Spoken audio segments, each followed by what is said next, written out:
Blue screens light up justice calling from Sweden cold and Great Lakes falling. Educating fools, real talk streaming. Truth and laughter, crime redeeming. Raise your glass to law and jest. Trials not just pain and stress. Teach the world, grind the gears. Through the humor, through the tears. Michigan draw cutting sharp like ice. Swedish fire burns, truth precise. Shot of whiskey, sip of gin. Rules of justice, we begin. Raise your glass to law and jest. Trials not just pain and stress. Teach the world, grind the gears. Through the humor, through the tears.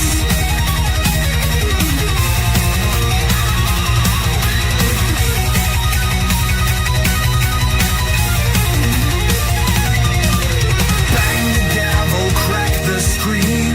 Courtroom chaos in between. Wine and laughter, we all bleed. Streaming trials, feeding need. Layers of law, peeling truth bare. Laughs flow wild, do we even care? Chip on shoulder, beer in hand again. Together on this shaky stand. Raise your glass to law and jest. Trials not just pain and stress. Teach the world, grind the gears. Through the humor, through the tears.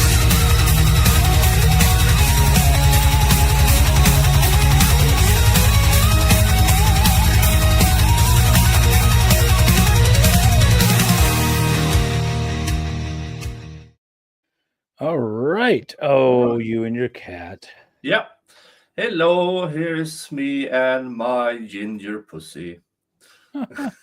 Well, we are again a little behind. We took a break because we thought the court was on an hour break. And then after we ended the stream, realized that no, they were already back live again. So we could have continued, but we decided to take our break anyways. Yeah. And get something to eat, get a little rest. And it looks like we have a bunch of local officers coming up to the stand. At least that's what it looks like. So. Yeah.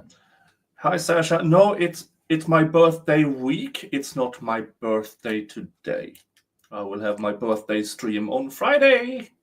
Wait, is today Wednesday? Yeah, today's Wednesday. Oh, we got 2 more days to your birthday stream. Yep, 2 more days. Nice. To my birthday stream. So birthday stream Friday from 5 p.m. Eastern. Yes. So Now, this morning we had cross-examination of the state's last expert witness. The cross-examination was extremely disappointing. Then the state rested. The defense then called their first witness, who was a video guy, and the judge with the prosecutor's objection as to the relevancy of the video guy playing the video that the state's been playing for the entire week, being relevant, the judge decided to cut off the defense. So then the defense said, well, we don't have another witness because we planned on going on with this guy for quite a long time. And so now we are. Yeah. And they had this discussion in front of the jury. And I don't really see if she is going to deny the defense, don't do it in front of the jury. If it was just denied, move on. Yeah. But this was a 15-minute debate. Yeah. In front of the jury. It was bad. Yeah. and the exhibits weren't labeled. Well, I don't know if the exhibits... The judge characterized it as the defense creating exhibits live. And the defense attorney said, yes, that's what we're doing. And the judge said, well, you can't do that. But that's not... It was more of a demonstration, right? They were playing the videos, the same exhibits that had been admitted over and over and over again. They were playing, but they were pausing it and they were zooming in and they were looking to see if the taser had been moved, who moved the taser, who was in control of the taser. Jacqueline, hey. So this is Michigan cop in Grand Rapids on April 5th, I want to say, something like that, 2022.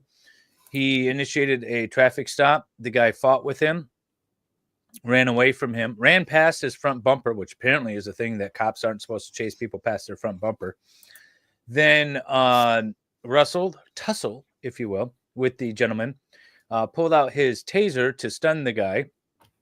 The guy grabbed the taser, and then the rest of the fight until the end was spent the officer trying to get the taser back from this guy, and the officer ended up shooting the suspect in the head, and now he's on charge for second-degree murder. The argument from the state is that he wasn't justified in taking that shot. The defense, of course, is saying, well, I was in imminent fear of great bodily harm and or death because he had my taser. He was armed with my taser. And so we are just starting the defense's case in chief. We've had 2 days of testimony prior to that. And I have a feeling this guy's guilty. I'm not seeing self-defense. But I want to hear this guy say it. I want to hear this guy say what was going through his head. That's really where I'm at. It's so contradictory for me. I feel a little uneasy, but the video is really bad. The video is just really bad. Yeah, I wish it was a much clearer case, but I don't think neither the prosecution or the defense is doing a particular good job at proving their case. But they're really not. I mean, the video, that final half second, This is, so it's on our thumbnail. This is right as the trigger is pulled, and so, or right after, I should say, not as, but right after the trigger is pulled. And this is the issue I have with it. Both me and Nick have an issue with this. So the officer presumably is going to testify and say that he that the suspect was had the taser in his hand, was trying to use it against the officer, which everyone agrees, every witness agrees, or at least the expert witnesses agree, that it's bad for an officer to get tased because he can be incapacitated to the point that the suspect could get his firearm. And he was resisting arrest. Yes, he was. He was running. He was fighting. Every time the officer gave him a command, he said, okay, but he never got on the ground, never stopped resisting. He was also drunk off of his ass with a 0.29 or 0.28 or something like that. And so that's the situation. We have a hearing, a little bit of a motion argument from the defense to start off with this afternoon. I am fairly certain they're going to be presenting oral arguments with regard to the judge cutting off their testimony of their video witness, but I have no idea what this is. And again, we're going to watch it at 1.25 speed with closed captioning. Let us know if it's too fast or anything, but that seems to be pretty good for this case. Anything else to add, Nick, before we go? Nope. All right. Yes, sir. We'll be calling Sergeant Timothy Johnson.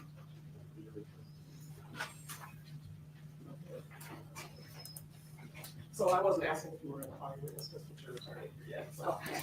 I just want to know if you were ready. So if you need to address anything before they come in. And since it's on your, this one on your case, that's why I asked you first. So anything before the jurors come in? Not outside the jurors, we're ready to. What's your? I got a motion. I don't know when you want to address that. Hey, okay, I thought there was a motion. Okay, and Mr. Gallagher's now present. I say you weren't here, but you're here now. Can you get the volume up a bit? Yep. I think it's fairly self-explanatory, Judge, as far as just renewing the objection and just putting into the record the defendant's arguments on the pending reasons that we feel may show intent on the part of Mr. Lyoya to use the weapon on Officer Schurr. So far, it's been the prosecution arguing what his intentions were, what was apparent to a witness, based on a cell cam video where it's pretty clear, maybe recording when the user wants it. It gets put down, oh, he hit you too, it gets put back up at certain times. So everybody's basing their opinions on what Mr. Lyoya's intentions may have been from the cell cam video. But we feel we should be able to argue what his intentions may have been based on the fact that if he were placed into arrest there, he's either wanted on several things or was certainly in violation of the law from several courts on probation. Okay, I'm just going to stop you because I don't want to place a bunch of things about Mr. Lyoya on the record. The court's already determined that they're not admissible or relevant. And so just addressing the renewed motion number 404 and 405. 405, I don't believe is applicable because that has to do with reputation or opinion. And Part A of that rule, Part B of the rule, says that when a person's character or character trait is an essential element of a charge or offense, then it can be proven by relevant specific instances of a person's conduct.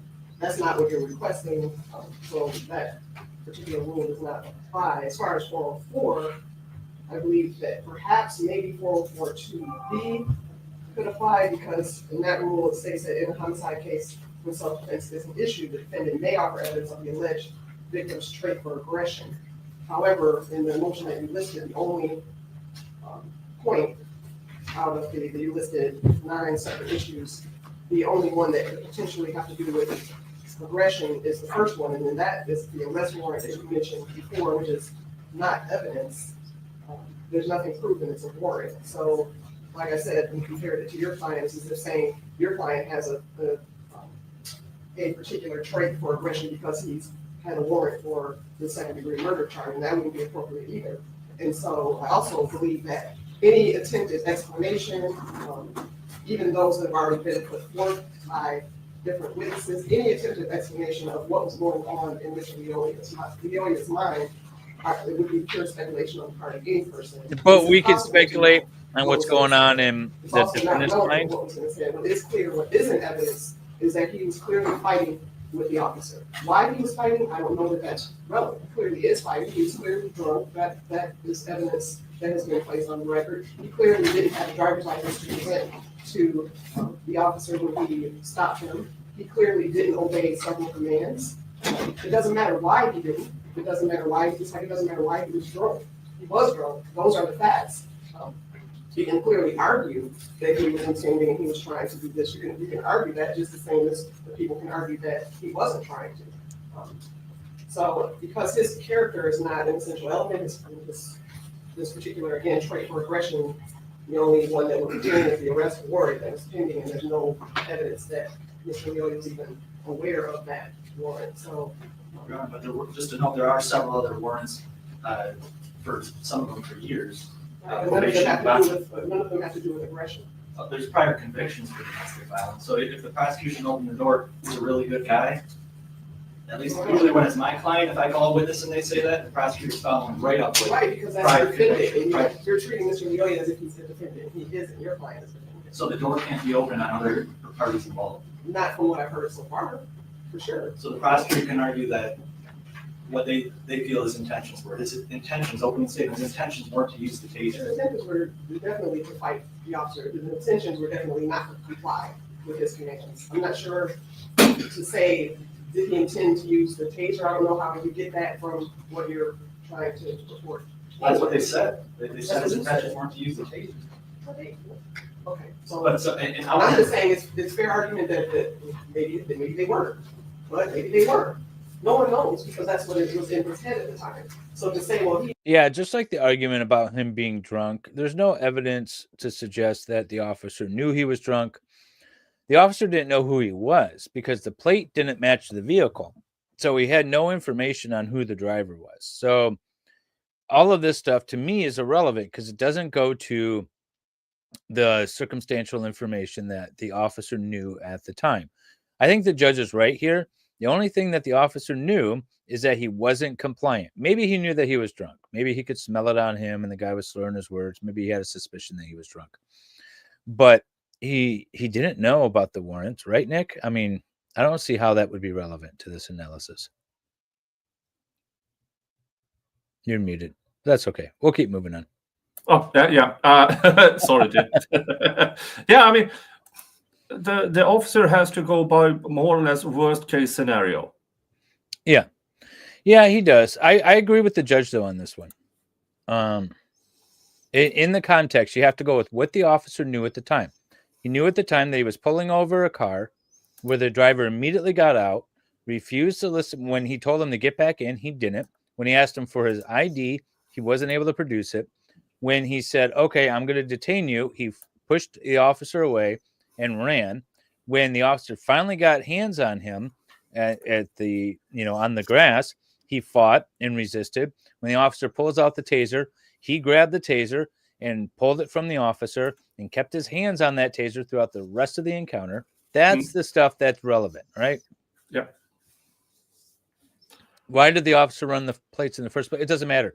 Officers in Michigan, at least, can run the plates of anybody at any time. It's not considered privileged or private information. It's considered information you put out there in the public, and an officer can run it at any time, just randomly. And they do.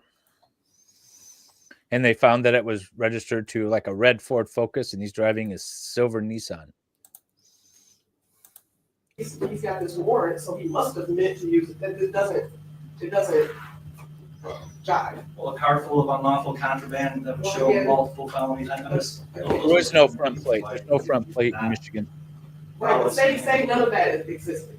But he's still, everything Yeah, he so knows they were everything. definitely Why different. does it matter if he had all these prior things versus the fact that he's clearly at least 3 times illegal drinking and driving? For example, he's clearly fighting with the officer. So why he's fighting with the officer, if it was no reason, it wouldn't change anything. Right. It wouldn't change the fact that he's not complying. Your Honor, you made a ruling prior to trial, stay in mind, and then now we've had several occasions where the prosecution argues what his intentions were. What Mr. Lyoya's intentions were. I didn't hear them argue several times. I think during opening he may have made a comment, but And the witnesses that they've elicited testimony from about what Mr. Lyoya's intentions were. So I don't mean to test the court's patience. I'm going to make a record as far as how we get towards and I don't believe that testimony was necessarily elicited. I do recall witnesses testifying to things, including on the video. That, as you mentioned, I don't know if you mentioned it before, we mentioned it just a few moments ago, but stating how the cell phone video, the friend taking cell phone video, saying he's not, doesn't have a taser, or I don't see a taser. Oh yeah, yes I do. So it's. I mean, the jurors will see what they see. They know they have the Yeah, she commented. She commented on the same thing. I was commenting on that the friend was saying when the officer was giving instructions to stop or drop the taser, the friend was like, "Hey, there's no taser, man." Nah, just kidding. I seen it. So the judge is commenting on that. It's ridiculous. By the people, and I just still am maintaining my previous ruling for all the reasons that I stated, that these 2 rules do not allow or make those particular allegations or the things listed doesn't make them relevant or admissible. I'll say admissible. So they're not admissible. And then we can have the jurors come in. Is there anything else? Is there anything else for the defense before the jurors come in? No siren that we saw. Backup, I think he called in backup at the stop.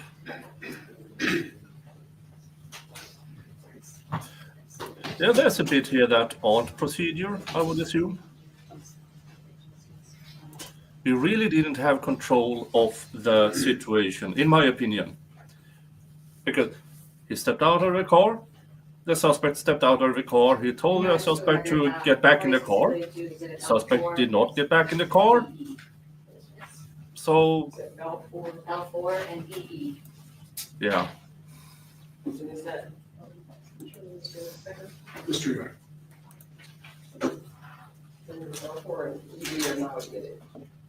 Thank you.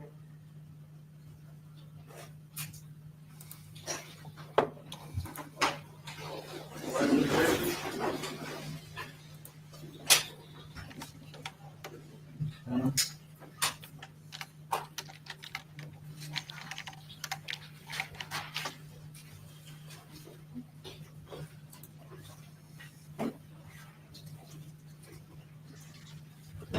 back. You may be seated. And defense may call your first witness, or your next witness. Your Honor, the defense would like to call Sergeant Timothy Johnston to the stand.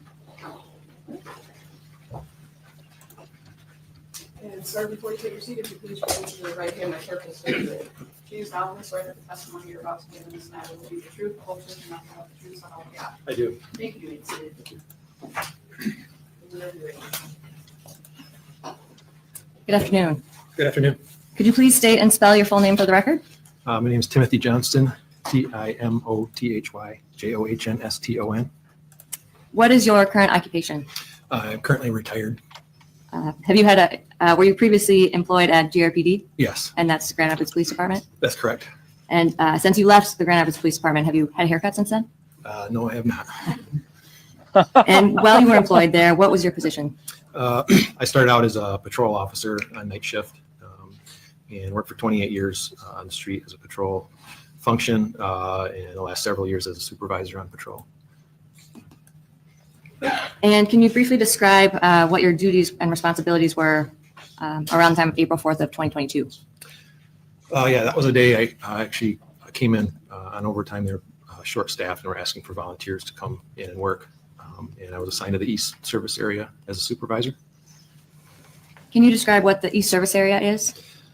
It's one of the geographic areas that Grand Rapids is divided up into teams cover. So the East Service Area is generally from Cottage Grove, which is just south of Hall Street, and it runs all the way south to 44th Street out by Kalamazoo. And the east-west boundaries are from Clyde Park all the way out past the East Belt Line to East Paris. And I think you had mentioned that at that time you were working overtime because they were short-staffed. Yeah, the week prior, at the shift that I work, announcement was made that they needed volunteers to come in and work that day. How many people were usually assigned to the East Service Area? That service area is usually assigned 7 to 8 officers and then 1 supervisor. And how many officers were assigned on April 4th of 2022? I believe at the time of this incident, I think there was either 3 or 4 officers and then myself. And as part of your duties as a supervisor, can you explain a little more what your duties were? So I would respond to major incidents. I wouldn't go to some of the, I guess, standard type of calls that come out, but anything involving like felonies and that sort of thing. And then to supervise those scenes as well as review officers' reports. Okay, and that day were you in the field? Yes. Okay. And in your experience as a Grand Rapids police officer, were you ever involved in tense, rapidly evolving hand-to-hand use of force situations? Yeah, I worked the entire 28 years on patrol. So, I mean, if I averaged only 4 a year, it'd put me well over 100, I think. So I want to go back to April 4th, Monday, April 4th of 2022. You mentioned that you were working that day. What time did your shift start? My shift started at 6:30 a.m.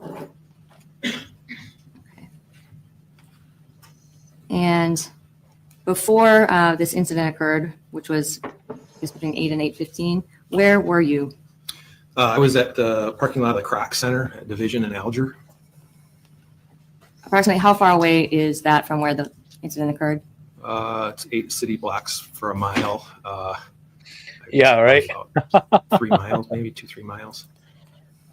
How long did it take you, I guess from the time that you heard Officer Schurr calling out the traffic stop, how long approximately would it take you to get there to? Between 2 and 3 minutes, I believe. And do you recall hearing Officer Schurr call in a traffic stop? Yes.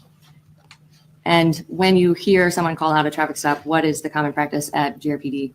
If you're available, you would slide by or start heading that way until we know that everything's safe, and that there's I guess every traffic stop's an unknown risk traffic stop. And can you explain what you mean by unknown risk?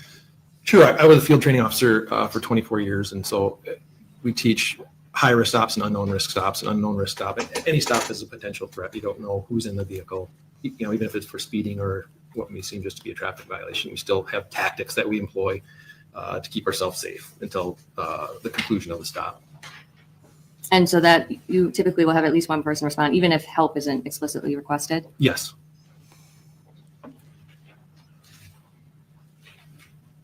And when you were on your way to respond, once you heard Officer Schurr call out the traffic stop, what did you do?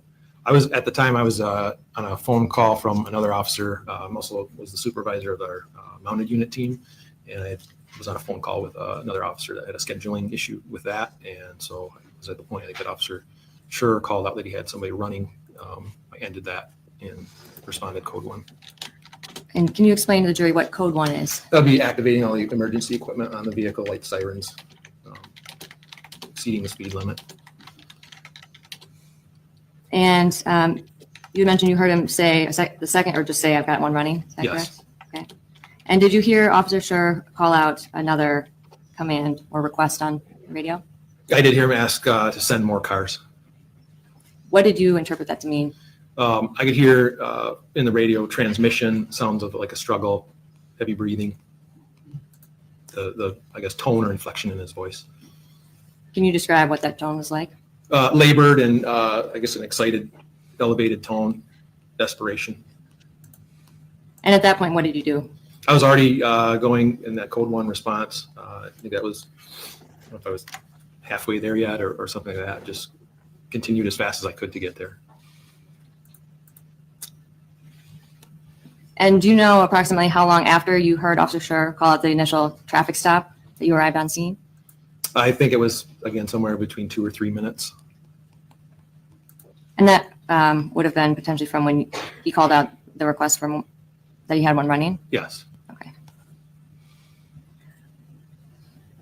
And did you hear him give any other requests over the radio? I just heard I was probably maybe 3 blocks from the scene or his location that he was at when I heard him get on the radio again, stating that he'd been in an officer-involved shooting. And when you heard that, what was your initial response? I was still had to make a couple more turns to pull up on scene, and I came around the corner and could see his cruiser and the suspect vehicle ahead of me. Another Officer Mott and his partner, Officer Grace, arrived pretty much simultaneously with me at that point. And what did you know when you arrived on scene? Really, only what had been transmitted over the air, that there had been a foot pursuit, the sounds of some kind of struggle, Yeah. and then Officer Schurr saying that he had been an officer-involved shooting. At that point, I didn't know who was the suspect, how many suspects, what their locations were, what kind of weapons were involved.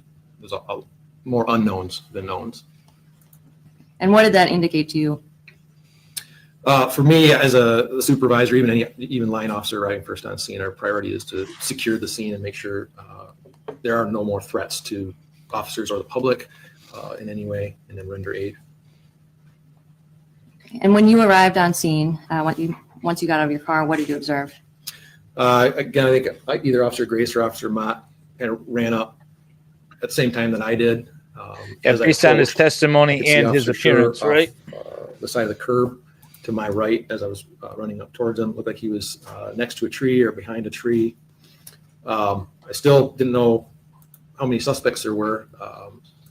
And Officer Schurr was either leaning on the tree or kind of hunched over, breathing hard and just pointing. And what did that indicate to you? Thank you, Wendy. That's where I should $20 focus my super attention. chat. I am And what did you monetized observe again, about? and I'm I said pulling you worked with out Officer Schurr before April ahead 4th of of Nick. 2022? Yet Only on a couple of occasions because we worked opposite rotations. Welcome back on Friday everyone on my birthday with, stream, Wendy. With Officer Schurr a couple months before that, we worked a sexual assault case together I don't understand what the relevance of these that we questions received are. awards for. No, not me neither. I'm hoping And when you saw Officer Schurr that day, someday what did you soon notice I'm about him gonna when you get to a arrived? point. Okay, we go. Complete exhaustion. Complete exhaustion. He was bent, like I said, he was sort of bent, hunched over. You hear him breathing. Even in his radio traffic as I was approaching, you can hear his breaths gasping for air. And what did that indicate to you?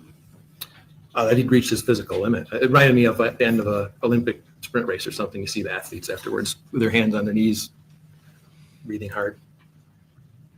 And once you saw Officer Schurr, what did you do next? I like He was that on his part of the feet at testimony. least, and I knew another officers that were closer to him would assist him. So I guess I turned my attention still to trying to secure the scene. I could see another occupant outside the vehicle, and I could see Mr. Lyoya on the grass off to the right. And at that time, did you know who either of the parties were? Either Mr. No. Lyoya or the passenger of the No. vehicle? Okay. And were you wearing a body-worn camera at the time that you responded? Yes. Yeah. And was your body camera on when you responded? Yeah, it was automatically activates when you activate the emergency equipment in the vehicle. As soon as you turn on your lights or your siren, your body cam is activated, as well as the in-car dash camera. Okay. And have you reviewed the body-worn camera footage related to this incident on Yes. April 4th? Yes. Your Honor, I would ask to publish Defendant's Exhibit EE, which has already been stipulated to, which is the body cam I'm going to get footage of additional Sergeant body Johnson. cam. Hmm. Potential trigger warning. I have no idea what it's going to be in here. I don't know where my little thing went.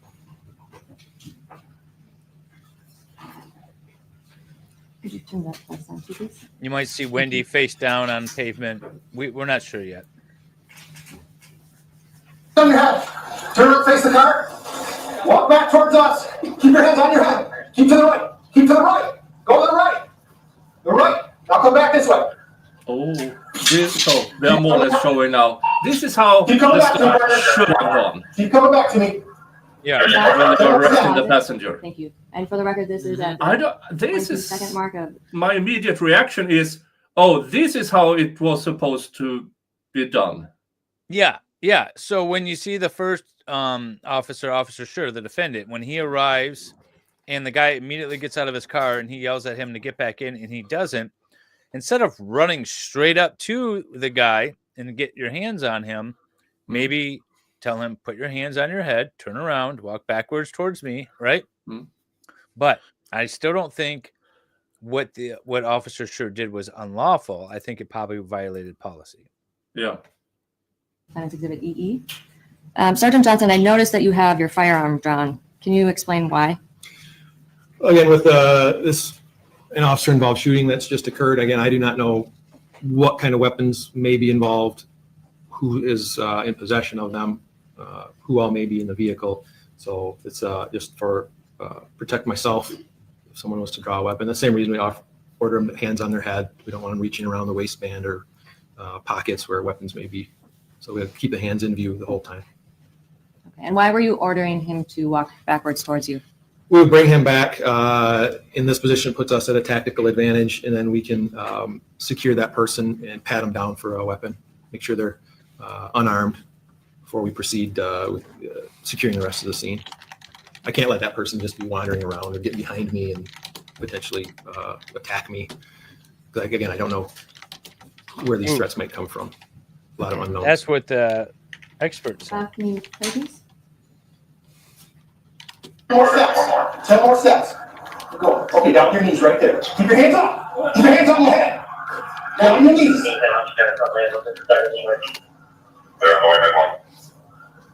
your hands behind your back, palms facing the air, bend over your waist. Do not look back.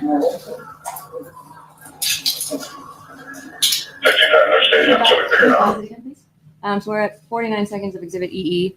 I noticed you were what seemed like kind of yelling at the individual who was getting out of the car. Why is that? If you notice at the beginning of the video, I started giving him commands to move right, but he moved left several times. And I don't think I'm this just is good projecting for my the voice defense. so he can hear me. Showing how it actually was supposed to be done. Yeah, I don't think introducing this video was. I like the testimony about him being exhausted, like he was just ran a sprint at the Olympics. That was fine. Showing the video, unless there's something coming up, I don't like this part of it. Yeah, I agree. It's not very defense friendly. And I guess to emphatically give those commands to gain compliance or obedience from them. So as quickly as I can, because my ultimate goal still is to clear that car and then render first aid. So I need to get obedience quickly, make the scene safe as quick as I can in order to administer first aid. And why did you order the passenger of the vehicle to be detained at this point? Again, I still don't know what his involvement was in this incident, and I don't know if he has a gun in his sweatshirt or in his waistband or anything. Okay. Bob, can you play, please? Here, I need to want this cover down the vehicle here. Is there anybody else in that vehicle?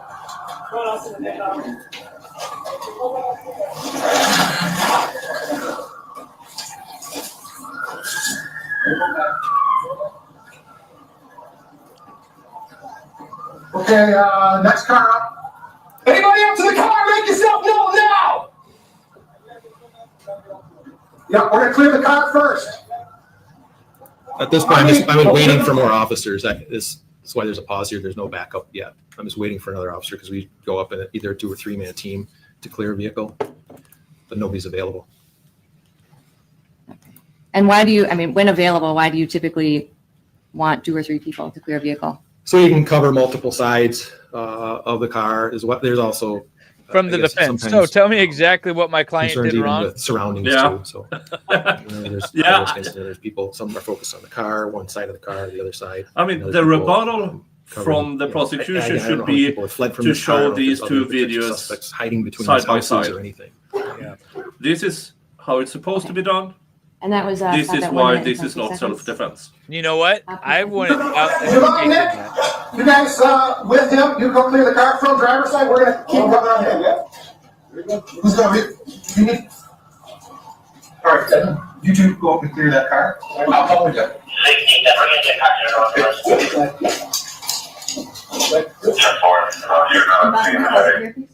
And this is 1 minute and 51 seconds. I notice everyone has their firearms drawn at this point. Why? Again, this is standard police training. That this is an unknown threat in this vehicle. For me, at the beginning of my career, Officer Scott Flayhive from Grand Haven was killed going up on a car like this.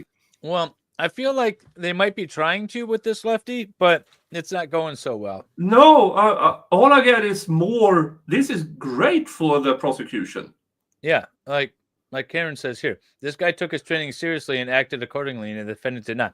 I said from day one, the defendant did not act properly. And then I know Branca has a strong self-defense standpoint and says from a technical standpoint, that doesn't matter. This still reeks of icky. I don't like this guy. I don't like this guy, the defendant, being a cop. I don't like him walking away from this.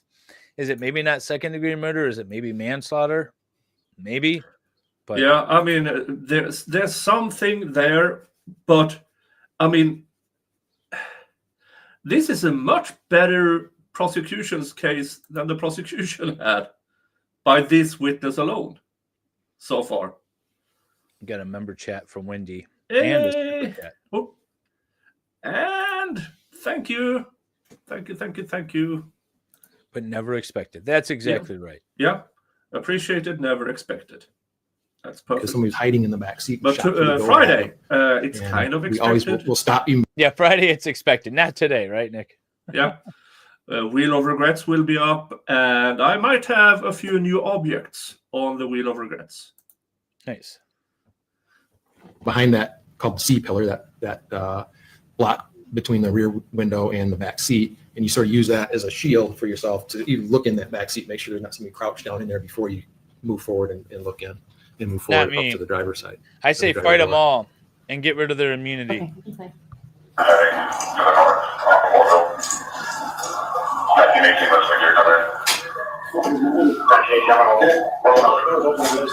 Can you see anything in there? Nope. Okay, it's like front. Yeah, from that side. I don't know. And when you approach the car from behind, Bob, can you back up just a little bit? Sorry, I don't know the timer, but if you could go back to as they're approaching the car from behind. A little further. Yeah, or a little from the back, sorry. All right, from here, I guess, go forward a little bit. Yeah, play it from here. Okay, stop it from here. I guess as you were approaching the car, could you tell how many people were inside or if anyone was No, inside? I think it was a combination of, it was like rain and sleet, so it was cold on the outside of the car, and I don't know if it was from breathing. I get what they're going to say. They're going to say that the window, back the window officer was particularly so very, careful obscured, because he like, didn't know what was fog going on, and and that's with the why reflection with the wet Officer glass, Schurr it was very also difficult to see very in there. concerned and scared. At one He point, didn't know what was going go on in for that it, car. He I didn't know who put was my in there. light If he on had a and gun or gun anything. right up to the window to try to get at least the back seat floorboards and that to light up, because I couldn't really tell through the back window. Okay. And once you were done clearing, or I guess what happened next after you cleared the car? At that point, we sort of rallied back, I think, near the cruiser and go around and then form a team to move up to where Mr. Lyoya is laying in the grass there. And again, I still don't know, we have a fear of this person could be playing possum, so to speak, if there's still a potential threat, even as we approach to render aid, if there's any kind of weapon present. And when did you first swear that there was Mr. Lyoya had possession of a taser? At the point that I approach him, I think if you show the video further, we approach, and at first I see a black angular object slightly, he's face down and sort of under where his left hip would be. I initially thought that was like the back corner of like a Glock handgun or something, but as I got closer, I could tell that it was Officer Schurr's body camera that apparently fallen off. And it was like halfway under Mr. Lyoya. And then I ended up grabbing Mr. Lyoya by his right arm to roll him towards me. And as I did that, then I could see the yellow taser under the right side where I pulled his arm out from. Your Honor, permission to approach? And I am showing him what's been previously marked as Defendant's Exhibit L4, which the parties have stipulated to. Sergeant Johnson, do you recognize this? There appears to be a still picture of Officer Schurr's taser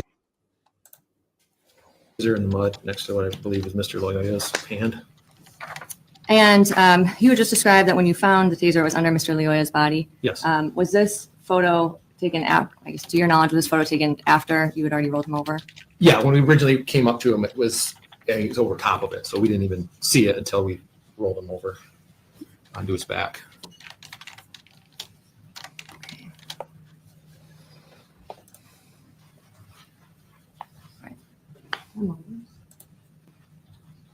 So he was in possession of the taser. Where was Officer Schurr during all of this? This is what I don't know. Yeah. All right, thank you. I have no further questions. Let's see what the state does with the rest. Well, whatever they. Good afternoon. Good afternoon, sir. I'm asking if you're on vice, because usually vice officers I have don't one look like that. question. And you just Do retired. you regard your stop as the correct way to do it? Yes. Oh, Well right. done. Yeah, that's I the know. only question. We just watched your video, so your body cam video. And have you had an opportunity to see the body cam video from Officer Schurr? Yes. Okay. Now, would you want to compare the two and see who did their procedures right? Yeah. I just want to go back to some of your statements that you made. The first thing you said is, you taught this when you were with Paramus Police Department. You did some of the training for officers on traffic stops, correct? Yes. And one of the things you said was every where he's traffic going stop with is an it. unknown risk. That's correct. You don't know what's in that car. Yes, sir. You don't know who's in that car. Yeah, Yes. out loud. I can Yes, see it. And quite frankly, there's a lot of times with guns in cars in Grand Rapids. When you were working, that was an issue. Yes. It was not uncommon to find a gun on a person in the car No, not uncommon. and between the seats in the car, It's very common. under the seat of a car, Even more common. even more common. So, guns and going back to some of your training, I've got some training records here. When you talk about training, did you train recruits or are you training officers? They go through what was labeled an in-house training through our training. Yeah, and then once they're This put out on guy the looks street, more they do like a field training liberal program, arts and they have officers, professor that they're with a than a cop. different phases, and I was one of those field training officers. But in terms of even the training, I think a lot of the training when you train those people, they talk about even when you start is the danger of weapons in a car. Is that a fair statement? Yes. That you have scenarios where you may have one person with a gun in the car or two people in the car, correct? Yes, sir. And when you're doing an unknown traffic stop, that's part of the unknown traffic stop is you're approaching. You basically approach every car that it could have a weapon in it. Is that a fair statement? Yes. And one of the things you said, and it kind of backs up did you have an opportunity to review your report? Yes. Okay, and I've looked at highlight some things in your report, and you kind of testified to this. My goal is to make the scene safe as quickly as possible so we can safely move forward or render aid. So you definitely want to render aid to Patrick. Yes, sir. But without being attacked or shot by the subject standing outside the car. So you were worried about that. Yeah. Again, I don't know. You have no idea. Knowns. Yeah. And even at that point in time, though, you at least had four officers because you said you responded two pulled up at the same time. A two-man unit that was Officer Grace and Officer Mott.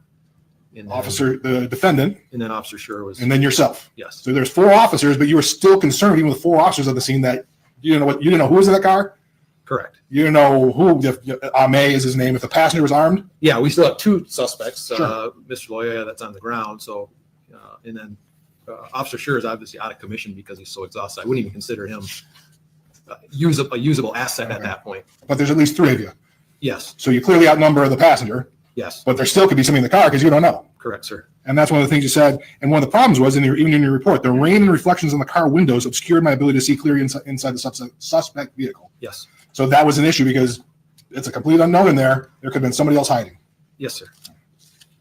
And that's why you kind of go through all that we saw on your body cam. Yes. All right.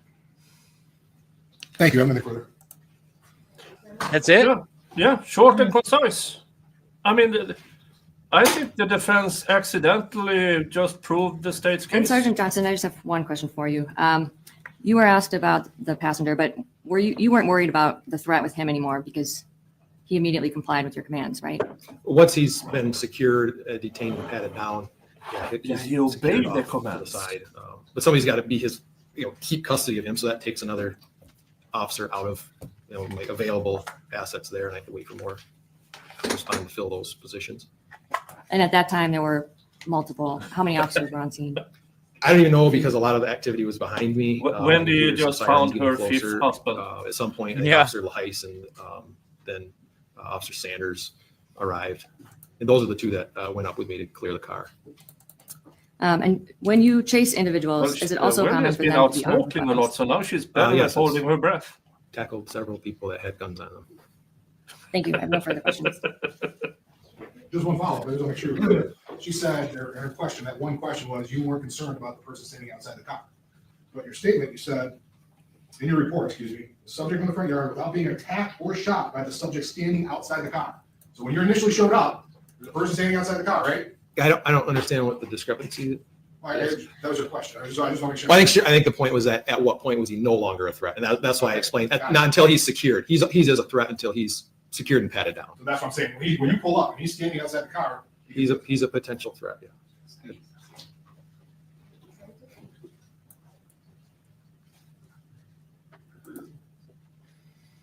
No further questions. I'm sure you made this witness be excused. Yes, Your Honor. Any objections? no objection, Your Honor. Thank you. We've had like Thank you, Your Honor. 3 jury questions. That's it. I'm disappointed in the jury. Yeah, very disappointed. Your Honor, the defense calls Sam Mott. Sam, I didn't catch the last name. They didn't say officer.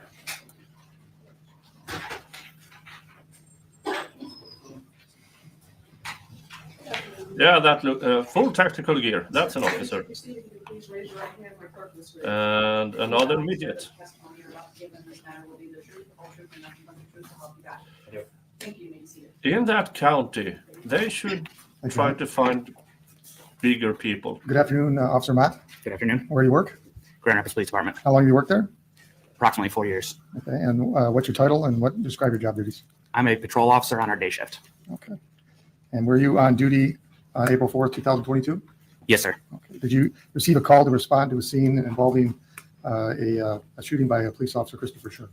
Yes, sir. When you received that call, were you in your car? Yes, sir. All right. Was anybody with you at that time? Yes, sir. I was doubled up with a partner. What does that mean? It was 2 officers in 1 car. Do you recall who was with you? Yes, sir. Who was that?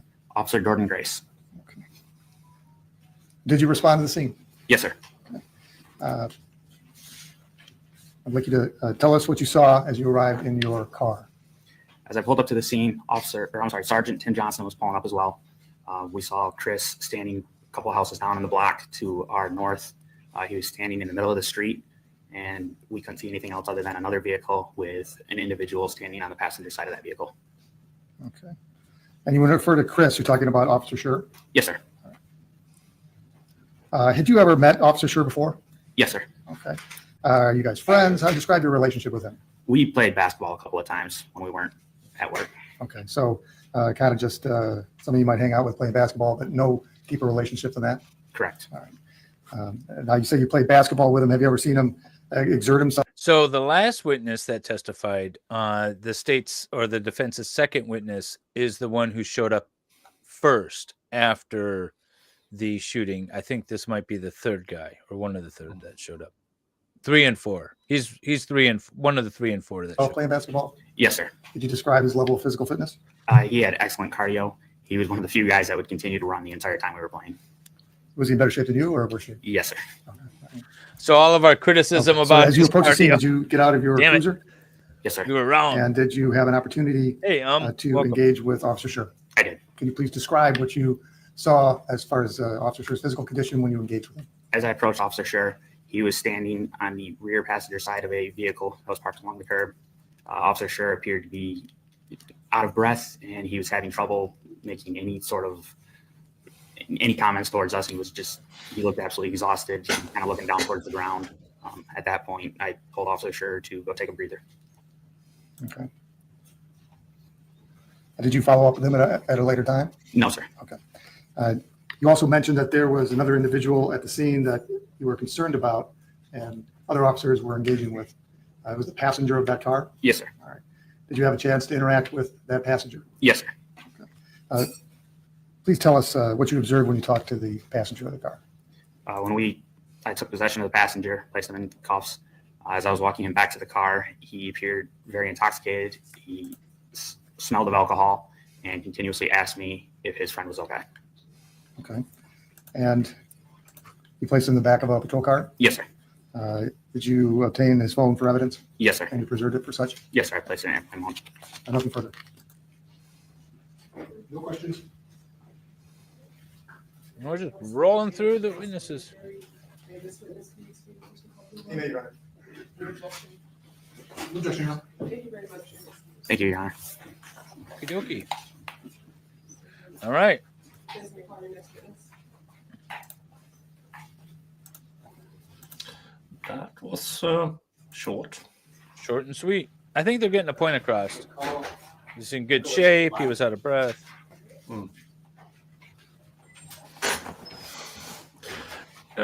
As Derek says, these statements doesn't sound good for the defense. Please raise your right hand and my question will swear you in. Can you solemnly swear that- Not with that video showing how the stop should have gone down.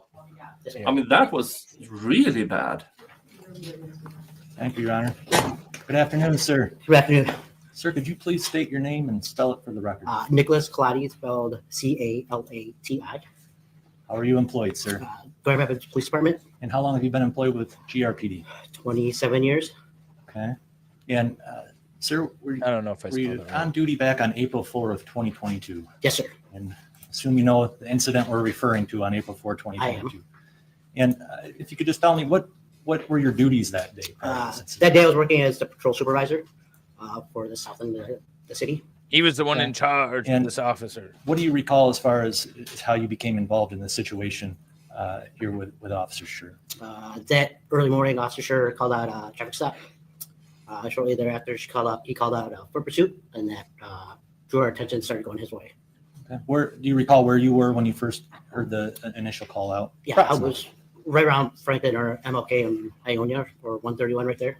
Okay, and if you could just explain as far as what you do after those calls are coming out.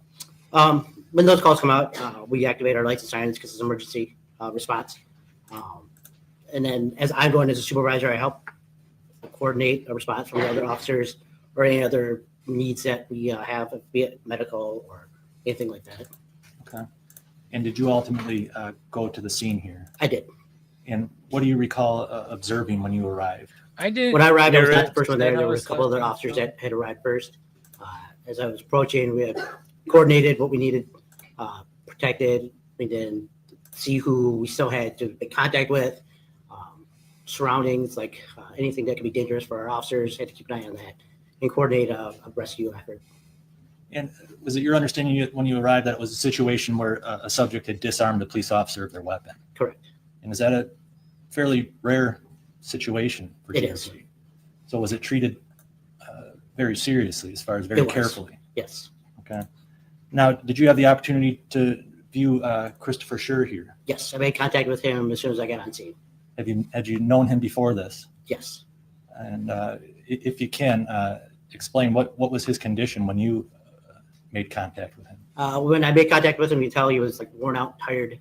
His face was pale, still breathing kind of heavily. I would say kind of like a slouched posture instead of having all the strength type of thing. Like if you were to sit up straight, as opposed to having a bunch of energy and after you have expelled all your energy. Okay. How long did you end up staying on scene, roughly? Do you recall? Quite a while? Yeah, for the duration of the day, pretty much. Okay.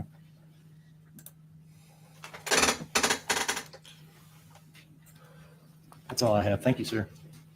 Why is this it? No questions. I have no idea. Get into some tactical procedures. Yeah, it's almost as if they are scared of. Oh, there's a jury question. Oh. I'm gonna Booby slow it down cam. for the jury question. Booby cam. Do you want me to zoom in for you, Nick? No, I'm good. I'm good. Her wrist is healing, though. Yeah, 2 days ago she had a big bandage, and now it's just a little brace. So good. Happy to hear that for the clerk. Yeah, this is the closest Dally gets to boobs. Hey, Paige. Welcome. Glad you're here. I'd pull up your chat right now, but I'm waiting to get a witness thing. It's not really a question for the witness. If you want to approach him. She says she doesn't think the question is appropriate and they're approaching. So, again, juries can ask questions in Michigan, but if it's not an appropriate question or relevant or for whatever reason, if it violates the rules of evidence, like if an attorney wouldn't be able to ask it, then the jury can't ask it. Yes, please. So there was a jury question, but apparently it was inappropriate. All right, who's our next witness?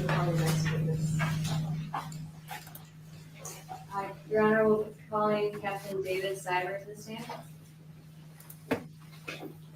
Captain David, I like that. I didn't catch the last name, though. 5 minute break. I'm sorry. So 5 minutes is not long enough. We're going to take a restroom break for this 14 people. There's not 14 restrooms. Sorry, 15 minute break. So, okay. It's a little early for a break, but I guess we can have them now. I I'm sorry. We'll just do a brief, we'll do a 5 minute break, then we'll just take another longer break later. Since it's only been an hour, so hopefully that's enough, and we will take another restroom break. So we'll come back. I'm not sure what they were trying. I mean, the only thing we can assume what they were trying to get at is what they got at, which is that he was out of breath. We know him to be a fit officer, and he was out of breath. And so they're essentially establishing the fact that this was an exhaustive fight for this officer. And if you guys are coming in late to this trial, I'm not going to go back and play the body cam video, and I'm sure it might come up later. But Nick and I did a breakdown of all the videos in this case last week with Andrew Bronca. And that's in my playlist, and I'm sure it's in Nick's playlist as well. Yeah, it is in my playlist as well. And then on day one, especially in the morning, there was a lot of video played. Well, actually, all day one, morning and afternoon, there was a lot of video played. And to me, this officer is guilty because of that video. Unless I hear something, and I know this burden is on the state, right? Yeah. But I'm looking at it, and I'm like, looks pretty bad. Looks pretty bad when you get the suspect in the back of the head.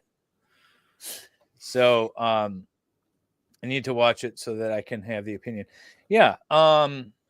So it's in our thumbnail, but this is the moment just after the officer fired, and this is the position that they're in.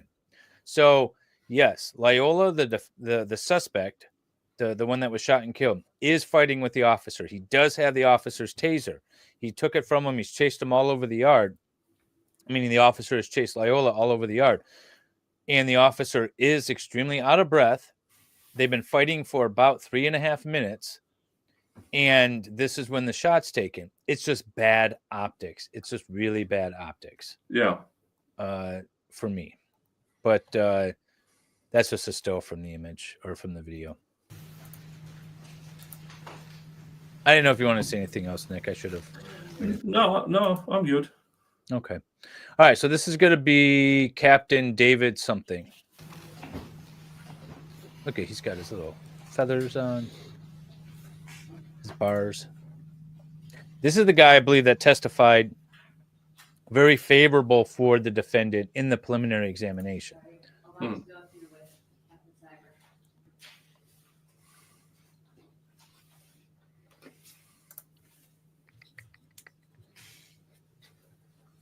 We're probably going to go over the video with this guy. If this guy's going to talk about police procedures, then we're most likely going over the video. So you guys will see the video in a bit.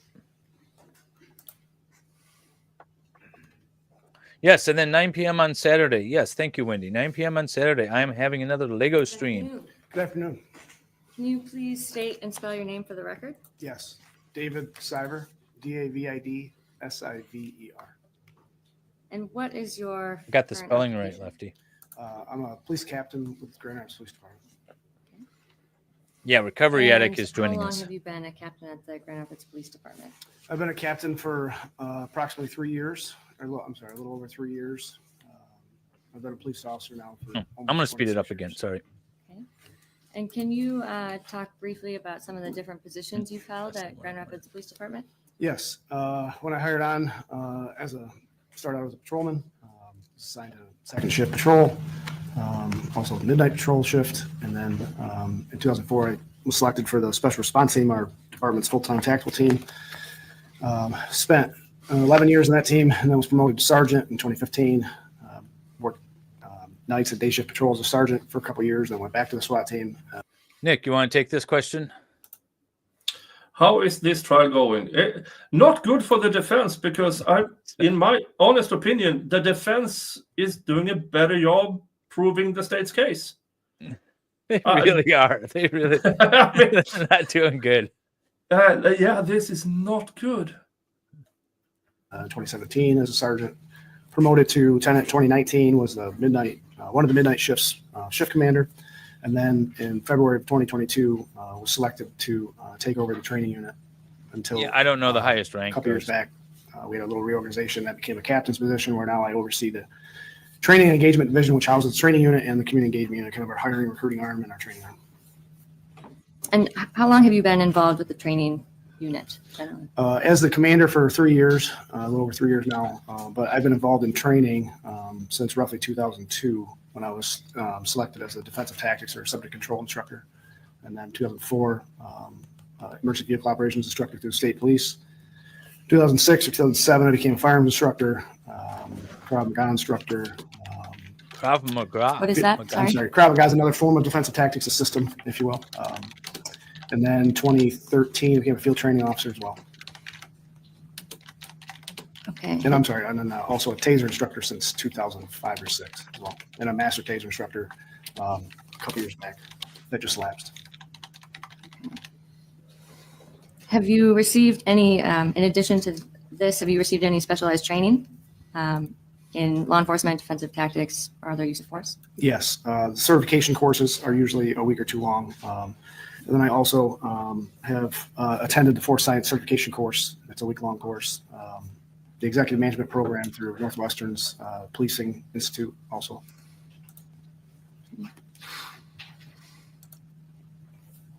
And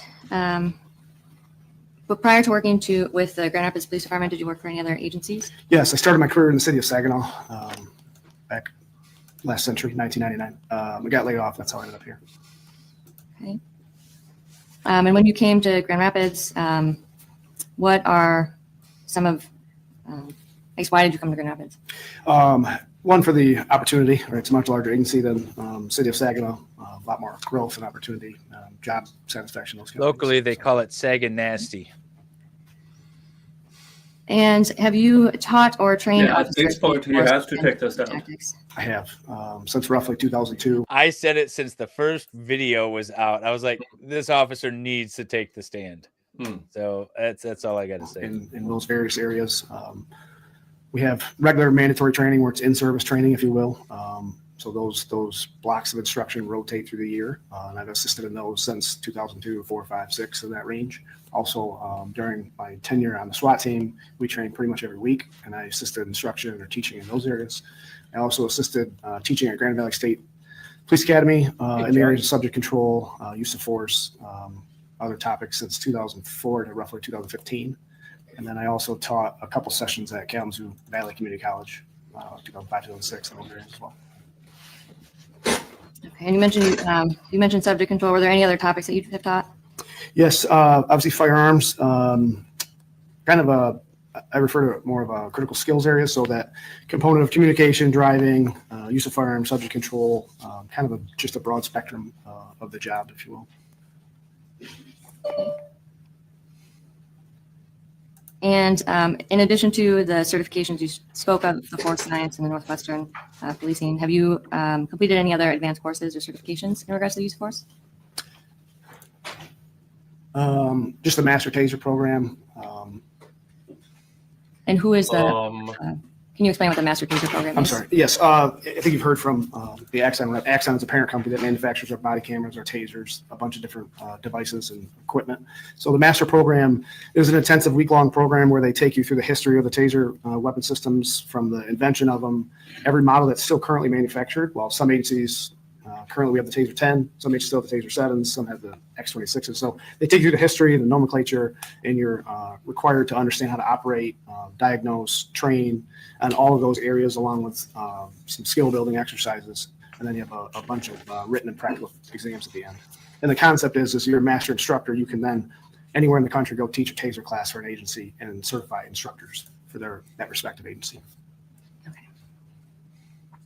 And are you familiar with Grand Rapids Police Department's policies on the use of force and practices and procedures? I am, yes. How did you become familiar with those? Through being part of the training cadre. Historically, our agency has always had instructor development sessions or instructor days. So we discussed trends and policies and that. And then as I promoted up, it became more of a command level. That's historically how the chief's office and work groups get policy changes through by several different entities reviewing it within the agency. And have you reviewed the specific sections of the policies that were in effect at the time of the incident involving Officer Schurr? Yes. April 4th of 2022? Yes. And Your Honor, this is marked as Defendant's Exhibit G, I believe.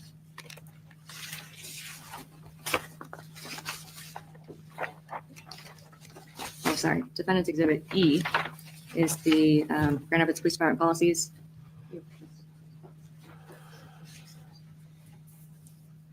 So E is all the policies.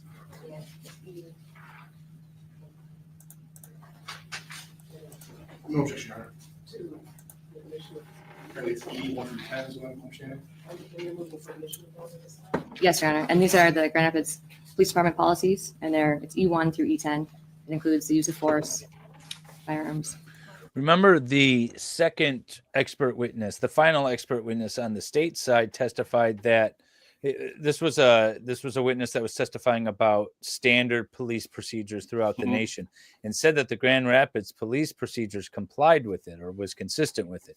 But then the whole time said that this officer didn't apply standard police procedures, or generally accepted police procedures, I think is how they phrased it. So if this officer is going to say, if this captain's going to say he complied with them, which is what I think he said in the preliminary examination, then the jury's going to have a lot to work with, right? It's still so great. That's why I love this trial. It's so great. Yeah, it's hard for me. It's very hard to see which way they are leaning, but I don't know what to say. The defense is doing a great job getting their guy convicted. Hey, thank you, Dolly. Gifting 2 memberships to Mod Princess and Hospice Yes. There you go. I haven't seen Hospice Yes in a while. No, with that kind of. I haven't been streaming in a while, so. No, you retired 2 years ago. I did. I had enough with it after Crumbly. Thank you, Your Honor. And I guess while we're doing this, we also have... Oh, Dolly, another one. 3 new members. To Kelly. It's Defendant's Exhibit F1 through 18. Erin. Hi, Erin. 18.